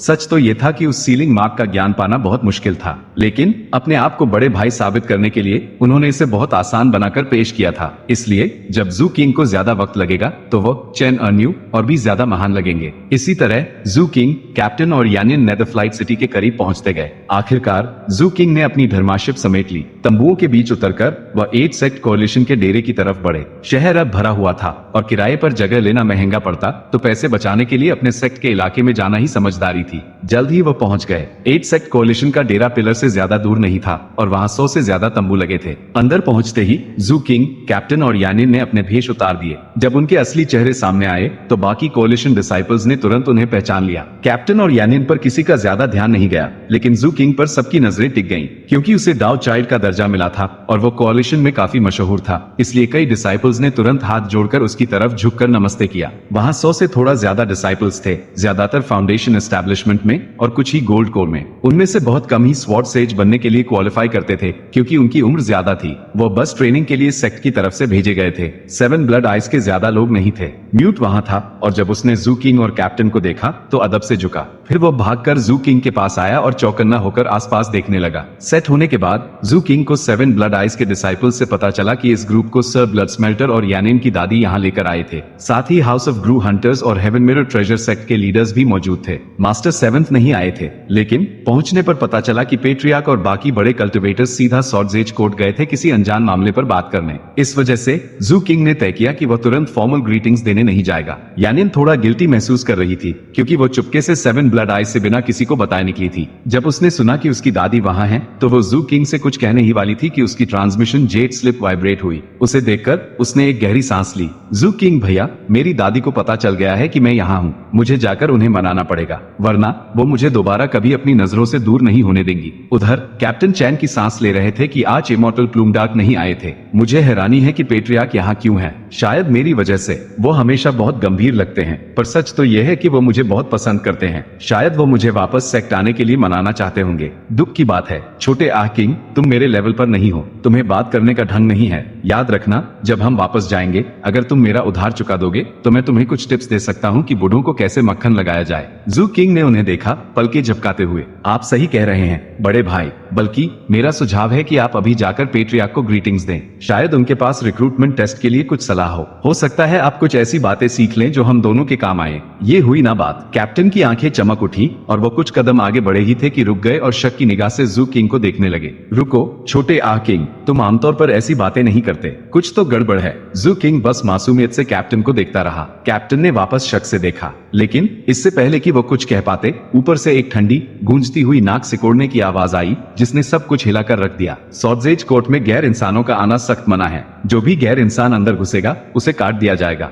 चैप्टर 350। जैसे ही वो भयानक आवाज पूरे शहर में गूंजी, वहां मौजूद हर एक इंसान ने अपनी नजरें आसमान की तरफ उठा ली। Supreme beginning nether flight pillar के बादलों से भरे शिखर से एक शख्स नीचे उतर रहा था। वो आदमी दरमियानी उम्र का था और अपनी सरकारी वर्दी में बेहद रूपदार लग रहा था। उसके सर पर चांदी से जड़ी हुई आसमानी नीले रंग की टोपी थी और उसके हाथों में बैंगनी रंग के वायलेट ग्लव्स चमक रहे थे। उसके पीठ पर एक विशालकाय तलवार बंधी थी जो काले कपड़े में लिपटी हुई थी। सिर्फ उसका मुठ यानी हिल्ट बाहर दिख रहा था। हैरत की बात यह थी कि उसके साथ 3 बड़े और गहरे भंवर यानी अबिसल वोर्टेक्सेस भी नीचे आ रहे थे। वो भंवर किसी कुदरती करिश्मे जैसे लग रहे थे और उनकी वजह से आसपास की हर चीज थर्रा रही थी। उन्हें देखकर ऐसा लगता था मानो हर एक के अंदर कोई गहरा राज छिपा हो। उन तीनों रहस्यमयी तिजोरियों से दर्द भरी चीखें, गुस्से से भरी गर्जन और डर पैदा करने वाली तरंगे निकल रही थी, जैसे उनके अंदर कोई विशाल भूत प्रेत कैद हो। चारों तरफ रंग बदलने लगे और हवाएं तेजी से चलने लगी। उस शख्स ने अपना दाया हाथ भींचा और आसमान में दूर एक जगह पर जोर का मुक्का मारा। उसके ऐसा करते ही उसके पीछे मौजूद वो तीनों रहस्यमयी वोर्टेक्सेस चमकने लगे। उनमें से अनगिनत उड़ती हुई तलवारें निकली और देखते ही देखते उन्होंने आसमान को एक बाढ़ की तरह भर दिया।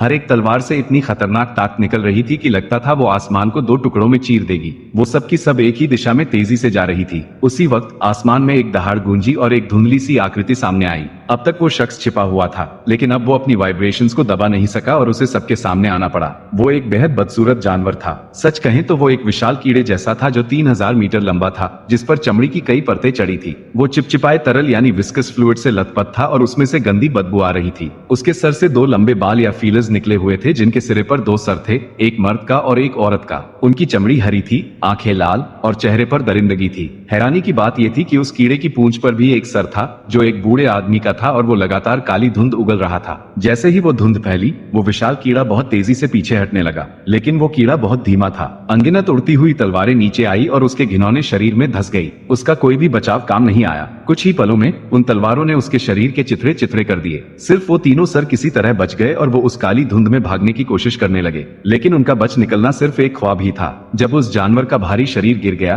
तो उस सरकारी वर्दी वाले आदमी ने एक कदम आगे बढ़ाया। वो इतनी तेजी से आगे बढ़ा कि पलक झपकते ही उसने अपना दाया हाथ उठाया और सारी तलवारें एक साथ जुड़कर एक विशाल हरी तलवार बन गई। उसने वो तलवार नीचे चलाई और औरत वाला सर धमाके के साथ फट गया। दूसरे बार में मर्द का सर तबाह हो गया। तीसरी बार उसने तलवार को फेंक कर मारा, जो एक हरे रंग के ड्रैगन में बदल गई और बूढ़े के सर को एक ही बार में निकल गई। इन सब के बाद पूरे इलाके में एक सन्नाटा छा गया। नीचे खड़े सारे कल्टिवेटर्स डर के मारे कांप रहे थे। ठंडी आवाज में उस आदमी ने कहा, हाल ही में सॉर्जेज कोर्ट के हुक्म पर 3 स्पिरिट्स डाउ सप्रेसिंग माउंटेन को मिटा दिया गया है और ऑगस्ट स्पिरिट नेदर स्प्राइट को कैद कर लिया गया है। इसलिए ये भूत प्रेत और राक्षस आजकल बहुत उछल रहे हैं। ये हमला उसी का नतीजा था। मैं दोबारा सॉर्जेज कोर्ट के नियम दोहरा देता हूँ। ये इलाका गैर इंसानों के लिए बंद है। यहाँ सिर्फ इंसान कदम रख सकते हैं। उस आदमी ने एक जादुई इशारा किया और Supreme beginning nether flight Pillar की तरफ इशारा किया। पिलर जोर से कांपा और उसके अंदर से एक लड़ाकू रूह यानी बैटल स्पिरिट बाहर निकली। उसमें मौत का सन्नाटा और एक अजीब सा जुनून था जो हर तरफ फैल गया। इसका असर 5000 किलोमीटर तक फैल गया, जिसे रोकना नामुमकिन था। वो बैटल स्पिरिट मानो होश में थी और उसने वहां मौजूद हर एक कल्टिवेटर की जांच की। बीच बीच में फटने की आवाजें आती रही और शहर में मौजूद कई सौ लोग धड़ाम से फट गए। 7-8 लोग आसमान में उड़े और दर्द से चीखते हुए मारे गए। कुछ ही देर में सब कुछ पहले जैसा नॉर्मल हो गया। वो आदमी वापस बादलों में गायब हो गया। बहुत देर तक सन्नाटा छा रहा, फिर लोगों के हैरानी भरे बोल सुनाई देने लगे। जू किंग ने एक गहरी सांस ली और कैप्टन ने भी वैसा ही किया। उन्हें भी उस बैटल स्पिरिट ने चेक किया था। भले ही वो दोनों इंसान थे और जानते थे कि उन्हें कुछ नहीं होगा, लेकिन उस एहसास ने उन्हें अंदर से झंझोड़ दिया था। इससे ये भी पता चलता था कि सॉर्जेज कोर्ट की कितनी चलती है। जाहिर है कि वो सरकारी वर्दी वाला आदमी स्पिरिट ट्रोव लेवल पर था, वॉइड रिटर्निंग पर नहीं। लेकिन उसके आते ही बड़े बड़े सेक्स के बुजुर्ग भी डर गए थे। उसकी ताकत से नहीं, बल्कि उसकी पहचान से। वो इंसानियत की सबसे बड़ी ताकत सॉर्जेज कोर्ट का नुमाइंदा था। थोड़ी देर बाद शहर पहले जैसा हो गया, लेकिन अब सबकी आंखें चमक रही थी और वो बार बार पिलर के शिखर की तरफ देख रहे थे जहां सॉर्डजेज कोर्ट का हेडक्वार्टर्स था। सॉर्डजेज कोर्ट के इस एक्शन ने वहां मौजूद हर डिसाइपल में एक नई उमंग भर दी थी। कैप्टन भी उनमें शामिल थे। वो तो अभी से ख्वाब देखने लगे थे कि जब वो खुद एक स्वॉर्ड सेज बनेंगे तो कैसा लगेगा। जू किंग भी स्वॉर्ड सेज बनना चाहता था, लेकिन उसके लिए सबसे हैरतअंगेज बात वो पिलर की हलचल थी। जब वो पिलर कांपा था तो जू किंग ने अपने दिमाग में मौजूद गोस्ट एम्परर माउंटेन में भी वैसी ही थरथराहट महसूस की थी। इतना ही नहीं, उस पहाड़ पर कुछ जादुई निशान या सिंबल्स उभर आए थे। उन सिंबल्स में वही ताकतवर बैटल स्पिरिट छिपी थी जिसने उसे सोचने पर मजबूर कर दिया। क्या ये वही बैटल स्पिरिट सिंबल्स हैं जिनकी कैप्टन बात कर रहे थे? लगता है इन्हें हासिल करना काफी आसान है। हालांकि जू किंग इस बात को लेकर पूरी तरह से पक्का नहीं था, फिर भी उसे महसूस हुआ कि वो इन सिंबल्स को बाहर निकाल सकता है। उसने अपना हाथ हिलाया और एक सोच के साथ एक सिंबल उसके दिमाग से निकलकर उसकी हथेली पर आ गया। वो तेज रोशनी में चमक रहा था और उसमें बेहद ताकत थी। जू किंग महसूस कर सकता था कि ये सिंबल दुश्मन को खत्म करने के लिए एक जादुई टेक्निक की तरह इस्तेमाल किया जा सकता है। बड़े भाई, क्या ये वही बैटल स्पिरिट सिंबल? कैप्टन ने हैरत से पूछा, लेकिन उन्होंने तुरंत अपने आप को संभाल लिया। बड़े आराम से वो बोले, ये चीज, इसे हल्के में मत लो। अच्छा है, काफी अच्छा है। अब तुम्हें कुछ बोनस पॉइंट्स मिल सकते हैं। तो तुमने ये कब सीखा? जब वो पिलर कांपा था तभी। ये मेरे दिमाग में अपने आप आ गए। कैप्टन को कुछ अजीब महसूस हो रहा था, लेकिन जू किंग समझ नहीं पाया कि बात क्या है। कैप्टन ने अपना गला साफ किया और अपने दिल की मायूसी को छुपाते हुए जोर से हंसे। तुम्हारी समझ अच्छी है छोटे आह किंग, लेकिन फिर भी तुम मेरे लेवल पर नहीं हो। देखो, मैंने भी अभी ये सीख लिया है, इसलिए याद रखना, ज्यादा घमंड मत करना। एक सिंबल से कुछ नहीं होता। देखो, मुझे 5 मिले हैं, पर मैंने कुछ कहा नहीं, क्योंकि बोनस पॉइंट्स के लिए कम से कम 9 सिंबल्स चाहिए होते हैं। जू किंग ने अपने दिमाग में मौजूद दर्जनों सिंबल्स को महसूस किया, पर वो कुछ नहीं बोला। उसे लगने लगा था कि इन सिंबल्स को हासिल करना इतना आसान नहीं है जितना कैप्टन दिखा रहे हैं। ठीक है, तुम ध्यान लगाते रहो, मैं पेट्रियार्क से मिलने जा रहा हूँ। इतना कहकर कैप्टन वहाँ से निकल गए ताकि कहीं और जाकर ध्यान लगा सकें। जू किंग को इतनी आसानी से कामयाब होते देख उन पर बहुत दबाव आ गया था, खासकर इसलिए क्योंकि उन्होंने पहले कहा था कि ये बहुत आसान है। अगर वो जल्दी कामयाब नहीं हुए तो ये वही बात होगी कि अपने ही पैर पर कुल्हाड़ी मार ली। कैप्टन को जाता देख जू किंग ने भी इन सिंबल्स पर और काम करने का फैसला किया और अपने रुकने की जगह की तरफ निकल पड़ा। लेकिन वो दोनों अभी कुछ ही कदम चले थे कि कैप्टन अचानक रुक गए। उन्हें अब एहसास हुआ कि जू किंग ने एक से ज्यादा सिंबल्स के बारे में इशारा किया था। उनकी आंखें फटी की फटी रह गई और वो पीछे मुड़े। रुको जू किंग, क्या तुमने अभी कहा कि वो एक से ज्यादा है? जू किंग रुक गया। तुमने कितने सिंबल्स हासिल कर लिए हैं? कैप्टन ने बड़े ध्यान से पूछा। जू किंग ने उन्हें देखा और अपना हाथ हवा में हिलाया। तुरंत 30 सिंबल्स उसके हाथ के चारों तरफ घूमने लगे, जिनसे एक खतरनाक बैटल स्पिरिट निकल रही थी। कैप्टन का चेहरा उतर गया। ये सब अभी मिले तुम्हें? हाँ, आपने सही कहा था कैप्टन, ये बिल्कुल भी मुश्किल नहीं था। जू किंग ने अपनी पलकें झपकाई। कैप्टन को समझ नहीं आ रहा था क्या कहें। उन्हें अचानक बहुत थकान महसूस होने लगी। वो मुड़े और बिना पीछे देखे तेजी से निकल गए। अंदर ही अंदर वो गुस्से में उबल रहे थे और उन्होंने फैसला कर लिया था कि वो पिलर के सामने तब तक बैठेंगे जब तक उनके पास 40 सिंबल्स नहीं हो जाते। नहीं, 40 कम है, मैं 60 लेकर ही उठूंगा। जू किंग मन ही मन मुस्कुरा दिया और अपने कमरे में चला गया। अंदर पहुंचकर उसने अपनी हिफाजत के लिए जादुई दीवारें बनाई और फिर ध्यान लगाकर उन सिंबल्स को समझने बैठ गया। उसे पता था कि ये सारे सिंबल्स एक साथ क्यों मिले। इसका सीधा रिश्ता उस गोस्ट एम्परर माउंटेन से था। दोनों की शुरुआत एक ही जगह से हुई थी। जू किंग पढ़ाई में खो गया। 3 दिन पलक झपकते ही बीत गए। तीसरे दिन हुआंग यीकुन वहां आया। साफ दिख रहा था कि वो अपनी मर्जी से नहीं आया है। उसने बस एक जेड स्लिप जू किंग की तरफ फेंकी और कहा, मेट्रियार्क ने कहा है ये तुम्हें दे दूं। फिर वो चला गया। जब हुआंग यीकुन ने मेट्रियार्क कहा तो उसका मतलब आर्च इमॉर्टल प्लूमडार्क से था। जू किंग थोड़ा हिचकिचाया, फिर उसने स्लिप उठाई और उसमें अपनी ध्यान की शक्ति डाली। तुरंत प्लूमडार्क की मीठी और नशीली आवाज उसके दिमाग में गूंजने लगी। क्या तुम्हें मेरी याद आती है बच्चे? जू किंग खामोश बैठा रहा। मुझे वो तोहफे बहुत पसंद आए जो तुमने मेरे जाने से पहले भेजे थे। जू किंग ने पिलर की तरफ देखा जहां उसे लगा कि कैप्टन होंगे। मैंने तुम्हारा खत भी पढ़ा। ओह, तुम भी ना। मैंने कभी नहीं सोचा था कि तुम जैसा शांत बच्चा ऐसी हिम्मत वाली बातें लिखेगा। तुमने कहा कि तुम ताकतवर बनना चाहते हो और फालतू की बातों से बचना चाहते हो, और क्योंकि हमारा खुलेआम मिलना आसान नहीं है, इसलिए तुमने खत के जरिए बात करना सही समझा। तुमने जवाब मांगा था, इसलिए मैंने हुआंग यीकुन के हाथ ये संदेश भेजा है। जू किंग की आंखें फटी रह गई। मैंने चैन अर्न्यू के बारे में तुम्हारी दरख्वास्त पढ़ी। तुमने जो वादे किए हैं उन्हें देखते हुए मैं उसके साथ पुरानी बातें भूल सकती हूँ। फिलहाल मैं उसे परेशान नहीं करूंगी, लेकिन उन वादों को मत भूलना जो तुमने मुझसे किए हैं। जू किंग को अपनी सांसें काबू करना मुश्किल हो रहा था। मैंने सुना है तुम उस पिलर के पास जा रहे हो। क्या तुम ध्यान रखोगे कि वहाँ डार्क सेरेनिटी सेक्ट के डिसाइपल्स को कोई तकलीफ ना हो? फिर जल्दी वापस आना, वैसे जिस तरह से तुम चाहते हो कि मैं तुम्हें पुकारूं। ओह बच्चे, तुम वाकई कमाल हो। फिलहाल ऐसा नहीं हो सकता। मुझे देखना होगा कि तुम आगे कैसा बर्ताव करते हो। जू ब्लू किंग के मत्थे पर गुस्से की लकीरें उभर आई। काफी देर तक वो अपने आप को शांत करने की कोशिश करता रहा। फिर उसने अपनी पुरानी डायरी निकाली, कैप्टन का नाम ढूंढा और उसके पीछे लगे सवलिया निशान को जोर से काट दिया।